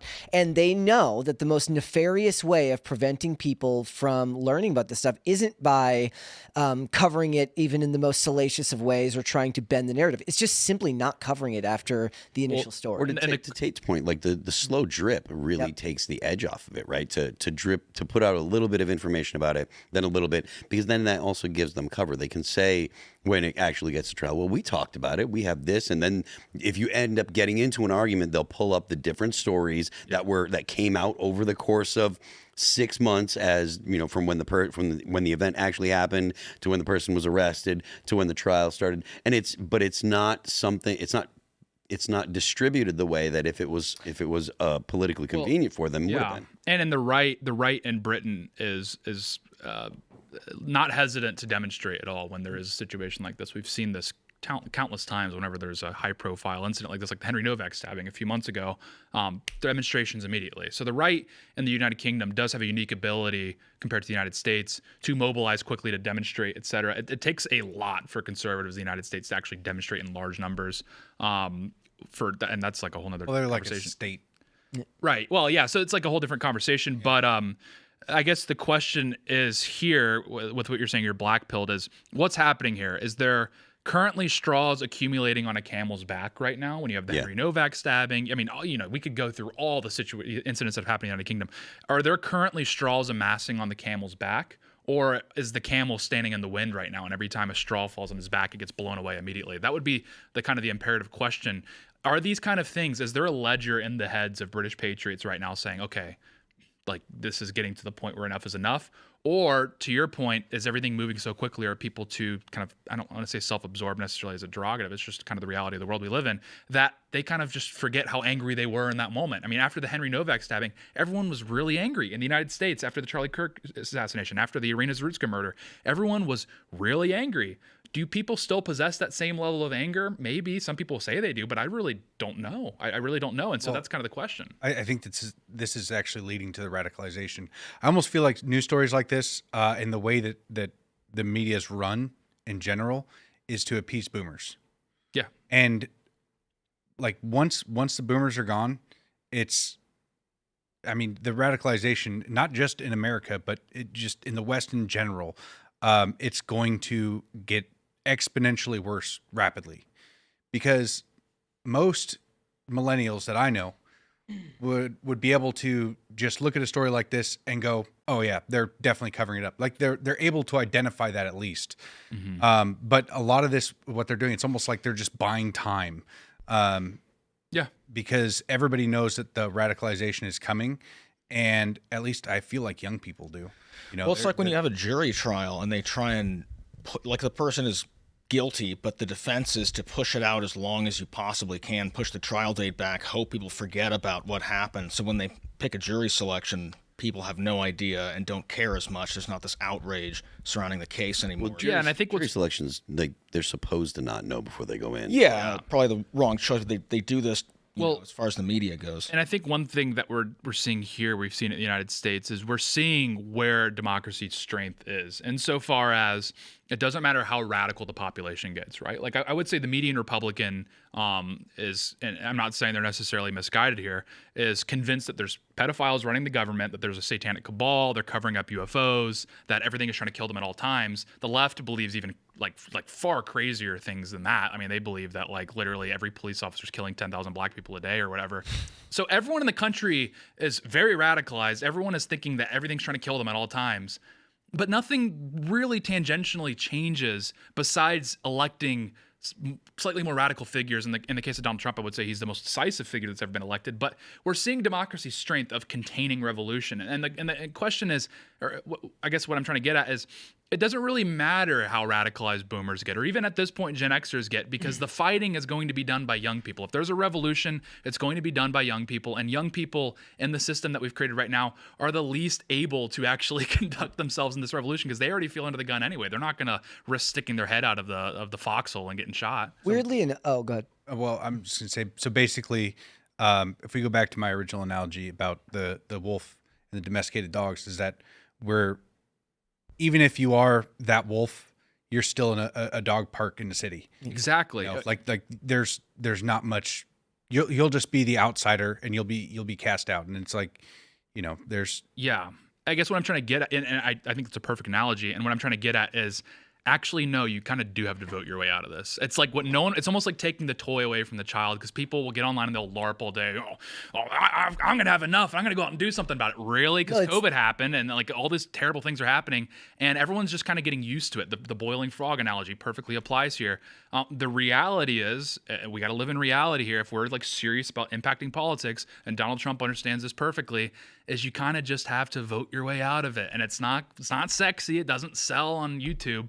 But that's how political change has happened thus far. We haven't had any serious revolutions in this country in a very long time. Donald Trump has been seemingly the first person that's at least shaken things up. Social media ends up taking the edge off. It's the dopamine hit they get from talking about all of the revolution that they want to start. Yeah, that siphons off that energy, so they can. It's like when you talk about you want to do something so much, it kind of destroys your will to want to do it, because you keep trying to talk, you keep talking about it, not actually doing it. Well, that's the thing is, like, the human being, when they talk about something, they get the same dopamine hit that they get when they do something, which is part of the reason why, like, when you hear people that are saying they want to make a change in their life, whatever, stop talking about it. Don't tell people. Don't talk about it. Go do something that actually moves you towards the goal that you have. Right? Like people that want to quit smoking, and I used to be one of them. Like, man, I gotta quit. Oh, I want to quit. Man, I want to quit. Blah blah blah blah blah blah blah. If you really want to quit, you just put cigarettes down and you stop smoking. That's exactly how you quit. I gotta quit drinking. I gotta quit drinking. Well, then don't drink that drink. Well, I meet these people in DC and other power vectors around the world, or power centers around the world. And like the most influential people you've never heard, and this is like, I mean, it's a trope, but it's true, is that the most influential people you've never heard of, they don't really have much of a social media presence, or like their posting is pretty unimpressive, I suppose. But they wield an incredible amount of influence. And it's not always because they're wealthy. A lot of people are just really effective, shrewd, backroom kind of people. And the reality is those are the people that are going to impose their will in society, because they're not online LARPing all day. They're just slowly inching the football down like watch a game of rugby. It's not, they're not scoring every single time. It's just slowly advancing back and forth. They're like football, it's not a touchdown every single play. It's just slowly advancing the ball up the field a few yards at a time. Instead of attempting a Hail Mary every single play, you're going to get picked off and lose the game. To your point, that's something that I tend to relate to callers a lot, right? Callers come in with this fire and all this vim and vinegar, and they're like, blah blah blah blah blah, and there's nothing in blah blah blah. I don't want to vote for Republicans because they blah blah blah. And I'm like, well, did you work to vote in? Did you work to get someone that you liked elected in the primaries? Yeah. And then it's like they're deflated because they have all this energy, and because they read something today, or the national election's coming up soon, and they realized it. But like the time to actually exercise the little amount of political power you have was a year and a half ago or a year ago, when you should have been out there knocking on doors for the guy that's primarying the guy that you hate. Yeah, literally. And to your, like you said, this is going to be decided by voting. Yeah. You have to vote your way out of it. And so get involved in the political process. And again, to your point, it's not sexy. It's not pretty. But Scott Pressler made real, tangible changes in Pennsylvania. Yeah. One guy moved to Pennsylvania and registered thousands and thousands and thousands of Republicans to vote. And that actually makes a difference. Yeah, and we're seeing that democracy, the system that's been sort of imposed on us in many ways, is so flexible. Like it can get way worse than it is right now. Like this is what people think. Some people, they will acknowledge that it's true when I'm calling out the LARPing that's going on, and they'll say, "Well, that's true. So we just have to wait for this all to collapse, and then we'll emerge." And I'm like, "No, you won't, dude. I've been to South Africa. That's a democracy. It's flawed, etc. But that country should have collapsed a really long time ago, and it still hasn't. I think the reality, and it's unfortunate, but the situation we're in is that Fukuyama was onto something. That liberal democracy really is kind of this albatross. It's an immovable force. So, okay, I could sit back and like wait, and it's like, okay, when this collapses, my ideology will rise from the ashes. There's 8 other people at the table with vastly different views who are saying the same thing. You're going to go at it with all, like, it's nonsensical. It's like, dude, you got to participate in like what's viable now, what actual options do you have, and then pick the most viable option that you have. I think a lot of people have felt disenfranchised. I mean, in a way, I've kind of become one of those people because, I mean, 2020 kind of changed my view on the world, and I decided that I was going to start getting involved. Yeah. Because a lot of men that I respected and looked up to bent the knee, took the jab, followed the mandates, and basically helped enforce it on others, and that scared me. Yeah. And then I saw what Joe Biden was doing, started advocating for Donald Trump, and I believed that he was going to focus on the overstepping wannabe tyrants that overstepped their bounds back in 2020 and are continuing to do so in places like Washington State right now. Like we don't really have a voice in Washington State. Yeah. No significant Republican has won anything of significance since we switched to universal mail-in ballots back in 2011. It's just been Democrat sweep after sweep after sweep after sweep. And I thought a lot more attention was going to be focused on the states and ensuring elections and things of that nature. But instead, like I go on social media, like I see what's happening in my local charter, and it sucks because we're being outnumbered. And then I go online and I see, I'll talk about Middle East. Yeah. It's like, I don't care about the Middle East at all. I want to withdraw everything from that. I was told no more wars, but instead, my work changed their rules because gas prices went up, so I had to buy a commuter car. And then I eventually left the job because of the ridiculous rules that they imposed on me. It's like the things that were happening in Donald Trump's first term, even though that he was, held back, if you want to say, it seemed that it was going in the right direction. And this time around, it doesn't, at least from my point of view, it doesn't feel like that anymore. It feels like there's strongholds being built, and Donald Trump is preoccupied with wars in the Middle East, and it's like, and so the people that have been out there, and I'm not saying I made a significant impact on the election in any way, but I mean, I advocated for Donald Trump, and I believed what he said. Yeah. I really thought that there were going to be significant changes, that this was our peaceful revolution that we were going to be able to have, cut out the waste. And instead, what I'm getting is people that are around me that have owned businesses their entire lives are now being taxed out of their dream home that they built with their own hands, because of just the insane taxes being passed, in Washington State, and then, the price of fuel, and that costs everything else goes up because of that. And it's like, who am I supposed to be advocating for? And the national politics, it's harder to get people. I mean, it's easier to get people to vote for, but it's harder to actually make any changes that are going to be significant. The conclusion that I've come to is that you have to embody the values you wish to see in this world.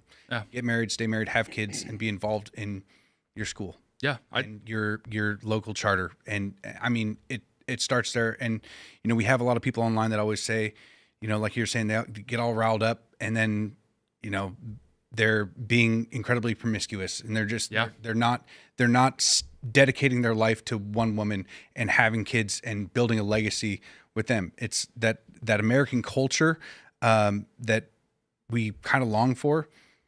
If we continue pretending to fight about national politics, or like whether or not we should or shouldn't be in Iran right now, it's like all that stuff is literally just giving them more power and taking away your autonomy. We're becoming more domesticated the more we talk about these overseas wars. I don't know how to stop it. I don't know how to tell people, that their focus needs to be here. And it's like, you can't actually change what's going on over there. And I know that it's good to voice your opinion and things like that, because it can help sway, with the technology we have, it can help sway some things. But overall, if you're not embodying the values that you wish to see in this world, then we will lose our country. Yeah. I mean, I think you're hitting on something that is really essential. It's not really discussed as much. People discuss this like topic at large, but like a specific thing you're hitting on is missteps from the Trump admin sting far more for people that live in blue states, for conservatives that live in blue states. Because if you live in a blue state and you happen to love the state you live in, or at least what it used to be, it feels a lot more existential. Where if you're in a red state, you're like, oh, Trump screwed up, but like we're good. Like, this is all, like, everything's generally run all right around me. So I think for blue staters, missteps like I think Iran was a terrible call, really does sting. I guess like my like on the other side of that argument, what I would contest is we're not going to really get like a Napoleon in the current system that we have. Like, to your point, we are kind of domesticated. Like, the system has been set up in a way that it's very rigid. Like, it is impossible to really have these, Russian Revolution moments or French Revolution moments, kind of by intention. And so the difficult thing is, while yes, many people are extremely frustrated with President Trump to the point where they don't even want to, vote for the Republican Party or that sort of thing. And it's like, I actually totally understand that impulse. I'm not one of these people that like completely dismisses that. I guess my issue is like, what other show is there in town? Because, Trump has gotten us to this point where I do think we're at least seeing a slimmer of victory now, where it's like, okay, I could still see how we could win. Where I think people forget what it was like during Biden, and people really forget what it was like under Obama, where it felt like Hillary Clinton was going to win, and then it was like wraps. Like, people were like arranging second passports. Like, things were getting crazy. Same thing in the Biden winter, when I was like, Trump, I didn't think he was going to come back. We were just going to get stuck with like a neocon or something on the Republican ticket. And again, it would just be kind of game over, especially during COVID. So I'm like, I share the same frustrations with Trump, especially in Iran. I mean, I think Iran's particularly enraging and just a completely unforced blunder. But I guess what I'm saying is I think he's still our most viable political vehicle for our ideas, insofar as, again, I don't think there's any other shows in town. And I do think the things that the Trump administration has done right are very decisive insofar as breaking up USAID, the increase in immigration. We want to see far more deportations, obviously, but at least that we're getting them funding and getting the supplies and setting the foundation, the infrastructure that would be needed for mass deportations. I mean, breaking up DEI, like a slew of policies the Trump administration has introduced. It's just, it's not sexy. Like, it's not Napoleon. Very hard to get people to continue to talk about the wins when people want to focus more on the things that are going wrong. Well, but to steelman, like what people that are really frustrated with Trump are saying is they were expecting a Caesar, and what they're getting is, you know, a really good Republican. So, you know, I understand why people are really frustrated, especially if you live in a blue state, because it's like, dude, it's like we kind of ran out of time already. Like I came from New York. Like New York, they actually kind of ran out of time like 10 years ago. So the existentialness really ramps up if you live in a blue state. Well, and not just that, like thinking about my children's future. 2016 is when Trump entered office, and the national debt was, let's see, January of 2017, it was maybe $19 trillion. Yeah. And now we're almost at 40 trillion. Yeah. And Trump has been in office for 5.5 out of those 10 years. Yeah. So the majority of the time he's been in office. And what I see is that regardless of what I feel is a win right now, we're still robbing wealth from our children. Yeah. Like there's no way around it. And I don't know how to correct that as of yet. But I mean, yeah, we do get some wins here and there, but those wins are coming at the expense of the wealth of our children. Well, the national debt is an interesting one because, you know, the only ways to fix the national debt situation, which I totally agree. The only solutions for the national debt, I should say, are completely politically unviable because over half of our spending is, you know, Medicare, Medicaid, Social Security.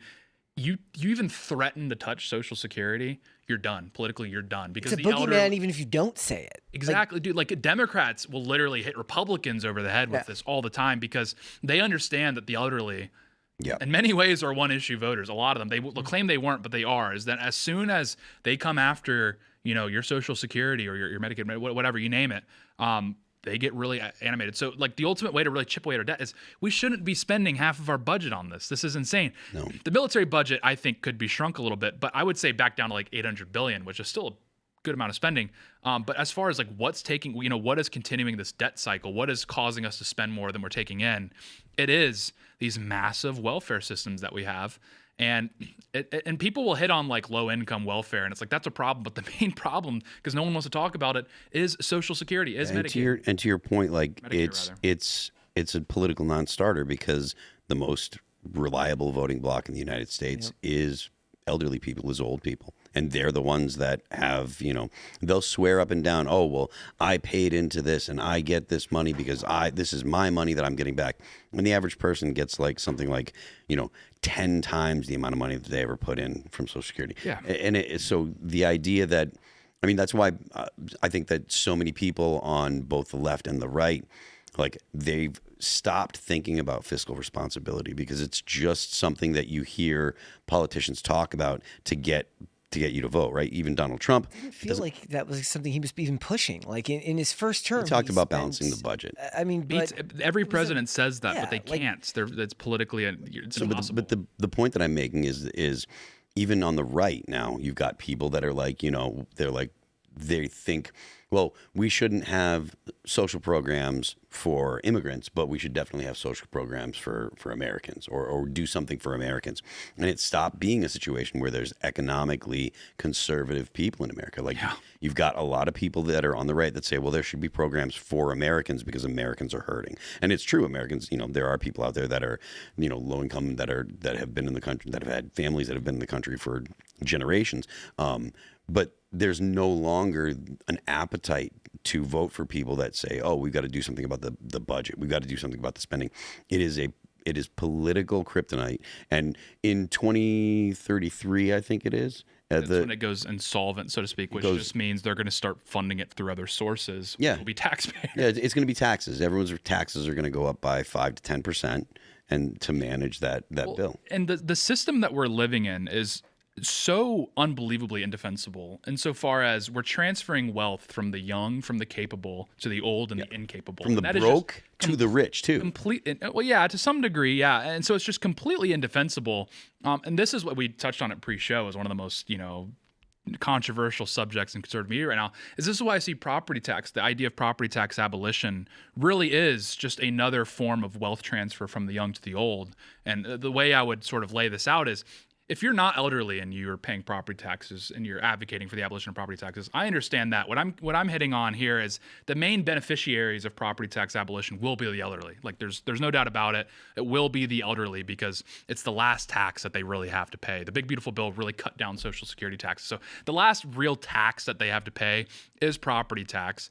And what's going to happen when you abolish property taxes are these, as we've hit on, the government's incapable of balancing a budget. If they cut property taxes, do you think all these governments, these local governments and state governments, are going to be like, oh, we got this revenue source, let's trim everything on, let's use austerity measures? No, what's going to end up happening is they're going to pass a cocktail, a slew of taxes, which will directly hit working age adults, which will directly hit the young. And this is what we're seeing. We saw in Hillsborough County, which is the Tampa Bay, they released a document sort of saying, here's what we're going to do because Florida is looking like they're going to abolish property tax. 88% of property taxes in Hillsborough County fund the sheriff's department, fund the fire department, fund the schools, and fund the electoral office, which I think we would all agree are four offices that to varying degrees we support, or at least we want to see in our communities. 88% of the taxes. So Hillsborough County is saying, okay, well, how do we fund this? Should we practice austerity? Should we cut, funding for schools, or should we, maybe lean up the fire department or something, or maybe cut some of these other programs, like maybe these like buses? No. They introduced new taxes, and those taxes, there's a tax on parks. So now if you want to go to a park in Hillsborough County, you're going to be charged a separate tax to fund those parks. You're going to pay, you're going to have a higher sales tax. And what's going to end up happening is when someone goes to purchase a home, they're going to have all the lost property tax revenue front loaded on the initial purchase of your home. So you're still going to be paying for young people that are trying to enter the housing market. Your closing costs just went up 20%.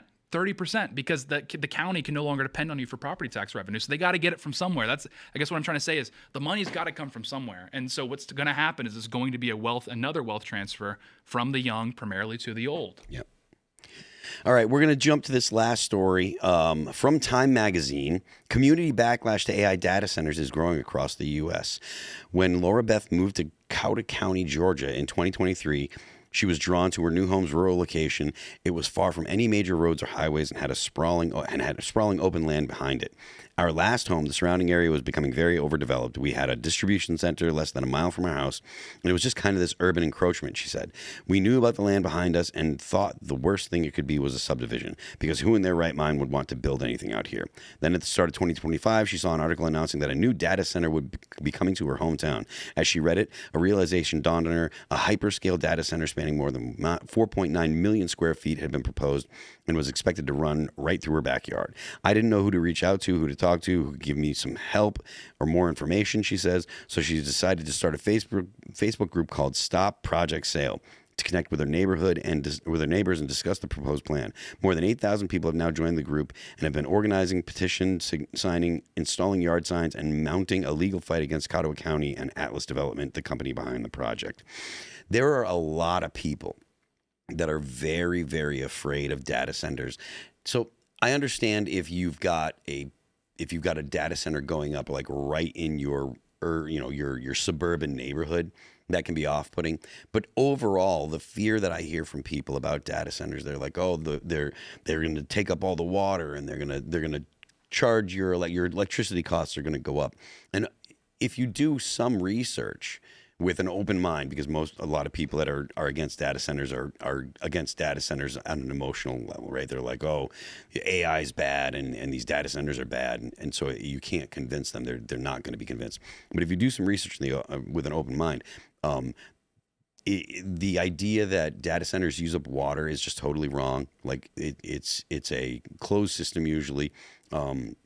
So there's no extra water. The idea that a data center, people have this conception of data centers as if they're just dumping, chemical water into the local river or whatever, and that's just not the case. The same thing with power. Like power that data centers use, generally you don't see a massive increase in your municipal power cost or whatever. So were you going to say something? No, where does the misnomer come from? Where does the misconception come from about the water? Because that's the number one argument that I hear against it. I'm not sure where people got the idea that they use, they contaminate the water, but the way that people kind of articulate it when I hear people. I thought it wasn't just contaminated, like they use a lot of fresh. The argument is that like it increases your water bill, basically. Yeah, and that doesn't happen either. Yeah, typically it not. just doesn't happen, right? And when you say use water, it's as if like they take the water and then it goes away and nobody gets it ever again. Like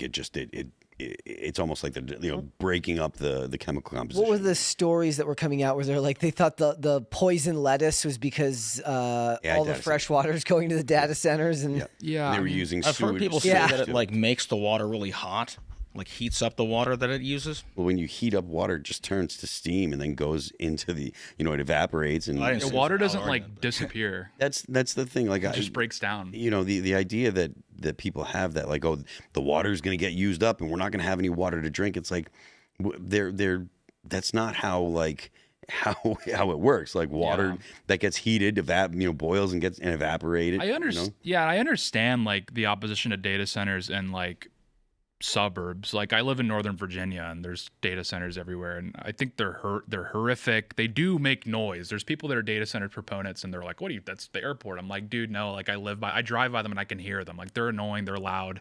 And I do think the main attack vector on data centers that I'm sympathetic to is the idea that they're overbuilding them. Insofar as we're building far more than the actual like need is for them right now. I think that's probably true. You're seeing tech companies because they have to publish their their quarterly earnings, and there's an entire balance sheet. Companies like Alphabet, companies like Meta, dude, they're draining their coffers on these data centers. So they're really making a big bet on data centers. And I think that might be a mistake because if it is true, what a lot of economists suspect, that there is going to be an AI bubble that pops inevitably, then we're going to have a lot of unused data centers. And that's going to be a big problem. But insofar as the opposition to the data center in and of itself, again, I kind of understand, but it's one of those things where I think if you kind of read into it and have be a bit open to maybe the idea that these could be potentially beneficial, you would be a bit surprised insofar as I think the main thing about them that I think is interesting is that they provide a massive revenue injection to counties that desperately need them. I mean, it was in Washington. I was reading an article at Washington, Quincy County, I think, or Quincy was in a county. I think Grant County was the name of the county. And it's a very rural county. A very impoverished county. Microsoft in like 2006 built a data center there, and it massively boosted the revenue for the county. They were able to get a much needed source of revenue because most people were moving out of the county and businesses were moving out and that sort of thing. And the assessed land value of the homes went up like 1,200%, like an insane amount, because the data center, even though it doesn't generate as many jobs as people think it might, it does attract very high paying jobs, and those people demand more luxury amenities from their homes and that sort of thing. And in addition to that, the county was able to now use the generated income to put it back into the infrastructure, put it back into schools, police, etc. Do you think that there's a bubble that's going to burst? Personally, I don't. Yeah, I mean, I don't. I kind of go back and forth because I think the use case for AI is overstated. Like, I think the doomers and also the optimists are both overstating the long-term trajectory of AI. I think the ceiling is kind of coming into view of like what it's capable of. And it's not the LLMs that we should be worried about. It's just like its actual ability to process data at volume. I think that is ultimately what we're seeing the ceiling for. And that means that it's going to, again, progress technology and sort of, in many ways change our world. But I don't know if it's going to be this like dynamic, this paradigm changer like people say it's going to be. But I also don't think that it's necessarily overvalued insofar as the ability to process large amounts of data very quickly, worth its weight in gold. There's data management companies you've never heard of that are making a killing because they are able to produce like Salesforce. Oh, Salesforce. Yeah. Who's heard of Salesforce until like 3 years ago? They're one of the biggest companies in America. What do? They like literally make spreadsheets, basically. Yeah, it's a micromanagement system. Yeah, but it's data management and data management, CRMs, et cetera. Those are worth their weight in gold. So I do think the value of these AI companies might be there. But insofar as the use case for AI, if people are putting money into AI, expecting it to really become this like all-encompassing, paradigm-changing technology, that's where the bubble may burst. That's where people, that's where they think the value is going to be. That's where they might just sell out and dump their. I think that when it comes to practical usage for AI, I think that it's probably smart enough now for the average user, right? Like Siri was a massive disappointment for people. Yeah, right? Siri sucked. It was, oh, Siri's going to do this, Siri's going to do that. I think that now agentic AI in phones, I think the next generation of iPhone with the incorporation of ChatGPT inside of it, it's going to make you able to tell your phone to do things, and it'll actually do it, right? Because you can do that now with Claude or what have you. Type in something, Claude, do this for me or whatever, and it'll do it, and it actually is functional. And there are programs where you can have, if you give the AI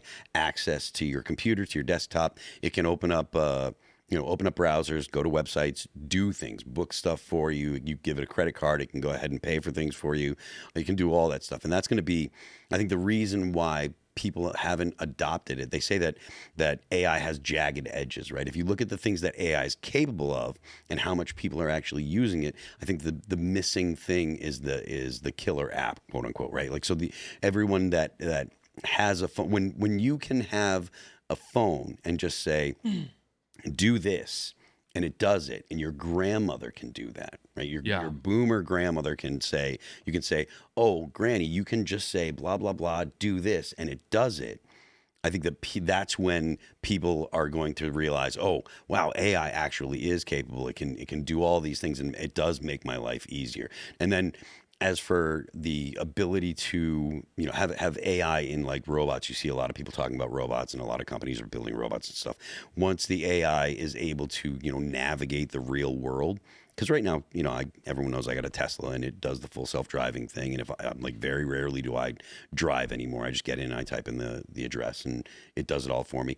So if a car can do that, which is a limited number of inputs, right? You can go forward, backward, right, left. You have to worry about cars. That's a lot of variables, but that's not the same as being able to function in the real world, right? There's almost an unlimited number. So once you get an AI and a robot that can actually walk around the real world and doesn't fall over all the time, it doesn't ruin your clothes when it's doing your laundry or whatever. And I honestly think that we're probably a year or two away from that, where they can function in society, maybe 2 years. Once that happens, once that happens, and I've made this prediction on the show before, you're going to see robots that are going to be $30,000, and it's going to be a 6-year loan or 5-year loan.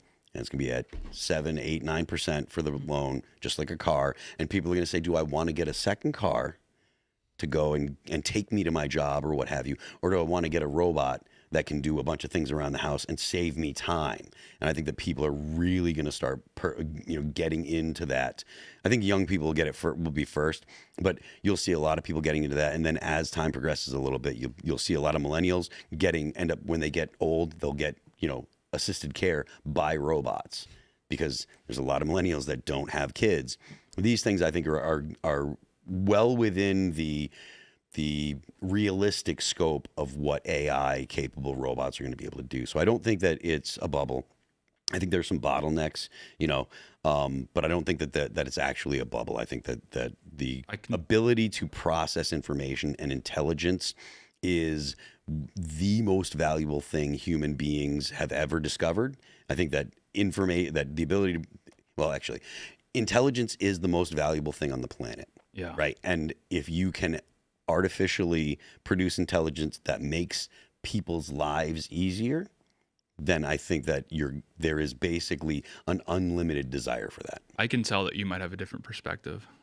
Well, so like when you bring this stuff up, the problems that I foresee isn't the fact that we're going to have data centers and we're going to have to worry about water. Like I don't foresee that as being the problem. The problem is going to be convincing people that real life. Well, okay, there's two separate things. Convincing people that real life is better for you and your family long term than the virtual life that you can build. That's going to be really difficult because trying to convince people to resist the temptations of AI is going to be nearly impossible. Mm-hmm. And then two, when you just tell your phone, I had a pipe burst in my house and I need a plumber.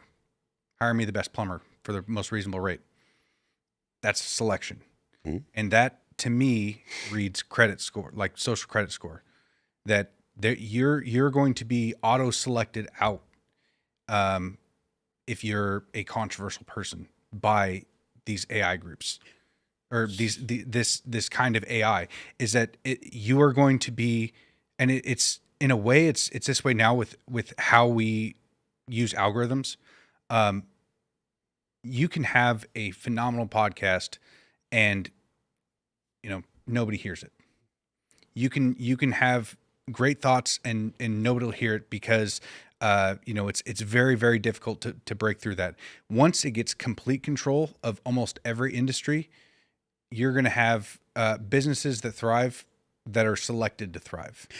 I understand the concern, but I think that we're seeing the solution kind of, it's there if you look, right? So people complain about Grok, or they'll complain about ChatGPT, or they'll complain about Claude. You hear a lot of people that talk about like ChatGPT and Claude, and they're like, oh, well, they're woke. They give you pre-recorded answers, or they only give you answers that are politically correct. And I think the answer to the solution to what your concern is multiple different competing AIs, right? So you go to Grok and you don't really get the same kind of woke answers that you do. And also there are different ways to set up an AI agent. So any AI that you want to use to do things, that's an agent, right? That's it's agentic. I have an AI, the agent that, I told it about myself and I told it about the things that I expect from it. And it does the things that I ask. Like I ask, if the other night we were talking about the representative from Delaware, the trans woman.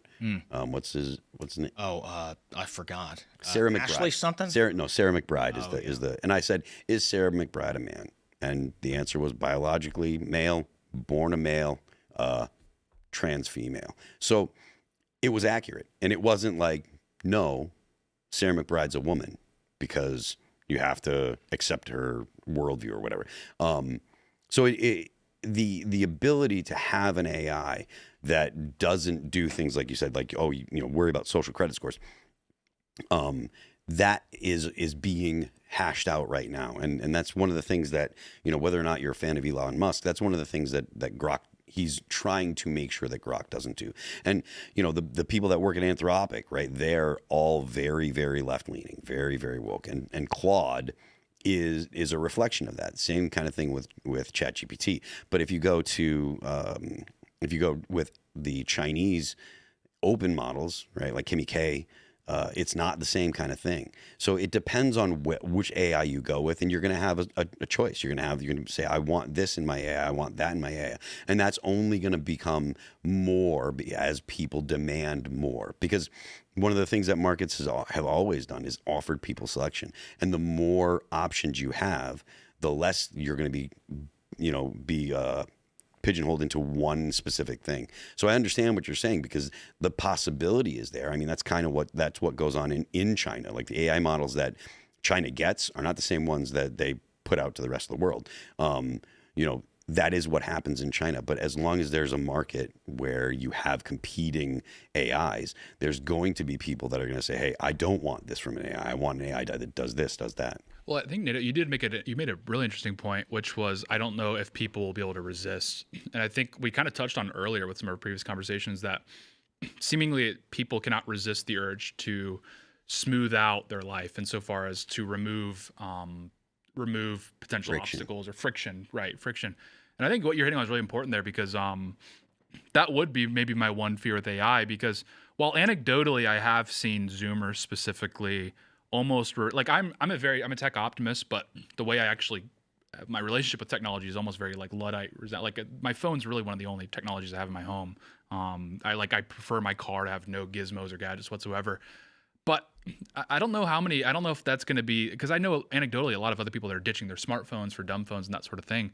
I'm wondering what you think. Do you think there would be a potential reversion? Like, do you think maybe even Gen Alpha might just say, hang on, let's just go back? Or do you think it's kind of inevitable that people just adopt these technologies en masse? I kind of hope that there's going to be a separate economy for people that don't necessarily want to live in that robot world. Yeah. You know, like the divide between city and rural right now. Like there's so many jobs out there that as of now, I can't envision a robot doing anywhere in the near future. Especially with fingers and... Yeah. And not only that, going out, assessing, you know, a property, like a lot of the AI stuff works really well in the city, you know, at distribution warehouses, things of that nature. But like the job that I had for many years was like roadside repair for blowouts and tires. Yeah. And it's a unique job that I don't understand how, and maybe I'm just ignorant, but I don't understand how a robot would be capable of doing, you know, a quarter of the jobs even I think you're right. Yeah. that I had. Yeah. And so it's almost like we're going to have separate societies in a way. Yeah. Because there's just going to be the technology people that live in the cities, and then there's going to be the rural people, and hopefully the rural people are going to be able to preserve the American spirit, because a lot of this stuff with the AI technology and having it be capable of doing everything for you that idea has bred you know, planned obsolescence into almost everything, and replacing instead of repairing and maintaining something, which the American spirit was supposed to be. You know, I guess the refrigerator's the best, you know, example that I can give, is that they used to make them to where it was where you could repair it. Yeah. And then it would last 50 years. Now you buy a $3,500 refrigerator and the water stops working in a year. Yeah. And then, you know, in 2 years, a seal breaks and your warranty's out right before that. Yeah. And then it's more expensive to repair it than it is to replace it. It's insane because they have to have their tech guy come out and fix it. And so like, I don't want to live in that world. Yeah. That's a great point. Like, and I'm not sure what I would want to give. Like, I'm not sure how much I have to give up. But I'm willing to do it if I can have that separate society. Yeah, that's a good. We're going to go to Super Chat. So smash the like button, share the show with your friends, tell everybody you know. Head on over to timcast.com and join our Discord, and head on over to rumble.com, become a member so you can watch the after show, which is coming in just a few minutes. But right now we're going to read your Super Chats. Let's see. Hitman Zarelli says, rogue AI, degenerate culture, war zone cities, LA, Chicago, Seattle, New York, cyber enhanced people in the future. I think Cyberpunk 2077 is our future. I mean, that's what we were just kind of touching on. But I'm not as black-pilled as a lot of people are. I think that I do think that your point about, you know, there are some jobs that robots aren't going to be able to do for a while. I mean, right now, there aren't really any jobs that humanoid robots can do, right? Like they're still in development. No, there's the teacher that they're introducing to the school on the reservation. Yeah. So they're just starting now. But you know, I think that eventually you're going to have robots as assistants out on the job to go change tires or to go help get people out of a ditch or whatever. And whether or not they completely replace people in every job, I don't think that that's probably going to happen. But I do think that there's going to be a lot of people that are going to they'll go and go to a job and there'll be a human being with the hands almost solved. There's so many jobs that require such unique dexterity that it feels like that's almost there was just a hand that came out last week that I saw videos for, and they're like screwing in light bulbs. Yeah. It's got 20, like the human hand has 27 degrees of mobility, and I think this had like 25. So it's something. All of those problems, all the things that we think robots aren't dexterous enough, robots can't do this, robots can't do that. I think that all of those are solvable problems. Elon Musk likes to say the only no is physics, right? So if human beings can do it, you can figure out how to get a robot to do it. Are they sending teachers into reservations? There is a school. Did you see this article? Yeah, there's a school that has a pilot program where Realbotics has basically their alternative version of a sex doll that has been made into a teacher, and it's a closed system. Kids can't access the internet. And it's on And reservation. it's on like a specific school, and they got. Glad we have the native Patriot here. This got is the it. perfect guy to ask. Why did they have to you make heard it this a story? sex doll? I don't know what reservation it's on. I can't remember, but I did see that. Yeah. And it's a way to replace women. Oh man. It really is. I mean, It's not taking the mother, teaching job, but it's like gonna wife- Tag you. Yeah. the wife is supposed to be Drive the back. mother. The wife is supposed to teach, nurture, and help raise the children. And now we're not just going to have the state do it. We're going to have AI do it. It's like They're replacing women. I saw Waymo crash. They're replacing women. Yeah. It's the same doll they use, only it's with a different system on the inside. It's very Right, but why did they have to? Well, Thrust McTrunk Punch. Thrust McTrunk Punch says we did just have Claude disprove the Jacobian conjecture and advance the field of mathematics. Definitely seems like there's potential in AI. People will say that AI isn't capable of creative thought because it's only it learns from the internet, so it can only do things that human beings have done, and so that's kind of where breakthroughs happen is like in human beings because they can think creatively. But I don't think that that's actually the case. babies don't really think creatively, you know. Yeah. And AI is in its baby stage right now. Yep. So there will be a point where it flips. Yep. But wouldn't solving a math formula mean that because no one's denying it's just math. yeah, no one's denying its No. computing capabilities. We're just denying its ability to have like the Imago Dei, right? No, The but ability that's to, like, the thing. The identify art or something. the particular like the Jacobian conjecture. It's an advancement.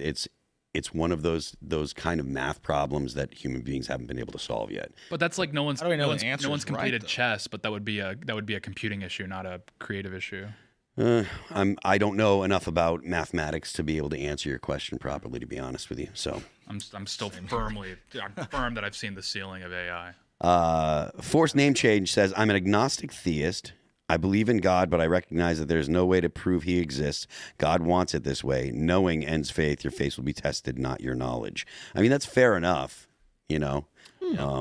Well, I mean, I think that's one of the more common rebuttals to Christianity is, well, why would God? You know, it's like the the watchmaker, like you make the watch and just let it go and let it cook. But I mean, I don't know. I think because of we're kind of out of time, but because of the fact that humans do possess this like desire for spirituality, that possess this desire to understand where we came from. That's one of the fundamental questions of humanity: is why are we here? I think that is evidence that there is a God that is seeking to know us and vice versa. Is because if we possess that, it's likely that our maker also possesses that. Because ChatGPT couldn't really care less. It's not sitting around reading history books trying to figure out where it came from. It's just here to answer questions because it's a computer. But human beings seem to possess this desire for a mutual relationship with God. And then I think that I'm pretty firm on. And then now you come to the question of, okay, what is that God? Who is that God? And I believe it was Christ. And I do believe he was resurrected, which provides the evidence that he was God manifest. All right, guys. Head on over to Rumble. We're going to do the Rumble after show in just a second. Native Patriot, thank you for joining us. Where can people find you? You can find me at Law Native Patriot on X. Shout out to my wife, Lady Patriot. I know she's watching. So I appreciate that. And the co-creator of the Patriots Prayer Network, Eddie at the Patriots Pray on X. Other than that, you can find me on YouTube on the Can't Be Bought podcast. Let's go. Guys, if you want to follow me, I'm on Instagram and on X at Brett Dasovic on both those platforms. But check out PCC. We are live 5 days a week, Monday through Friday, 3 p.m. Eastern, noon Pacific. Phil will be on tomorrow, and then I will. Yep. And then on Friday, we've got a special 3-hour episode, 2 to 5 p.m. We celebrate every 100 episodes. You have to always take advantage of life and and appreciate it while it's going on. So we celebrate that. So I hope you guys will come and join us over there. Thank you so much for having me. Yeah, you can follow me on X and Instagram at Real Tate Brown, and also shout out to Lady Patriot. We love all Patriots in this, and no super chats about Patriots entering the world. Usually we get a few. We were kind of limited on time. I hope that I didn't miss one. I'm sure there were some other Patriots born tonight, so shout out to them as well. It's my fault. I didn't look closely enough. We were kind of limited on time, but I'm sure we may have had a few. We definitely had enough the other night that we probably are good for a week. So. Anyway, you can follow me at Carter Banks and at Carter Banks Official everywhere else. YouTube at Trash House Records. semi-new songs still up there. But yeah, let's get into the after show. Thank you all for coming, and let's continue the convo. All right, I am Phil That Remains on X, and you can check out my Patreon at Phil That Remains. You can check out the band at Apple Music, Amazon Music, Pandora, YouTube, Spotify, and Deezer. Don't forget the left lane is for crime, and we will see you all in the Rumble after show.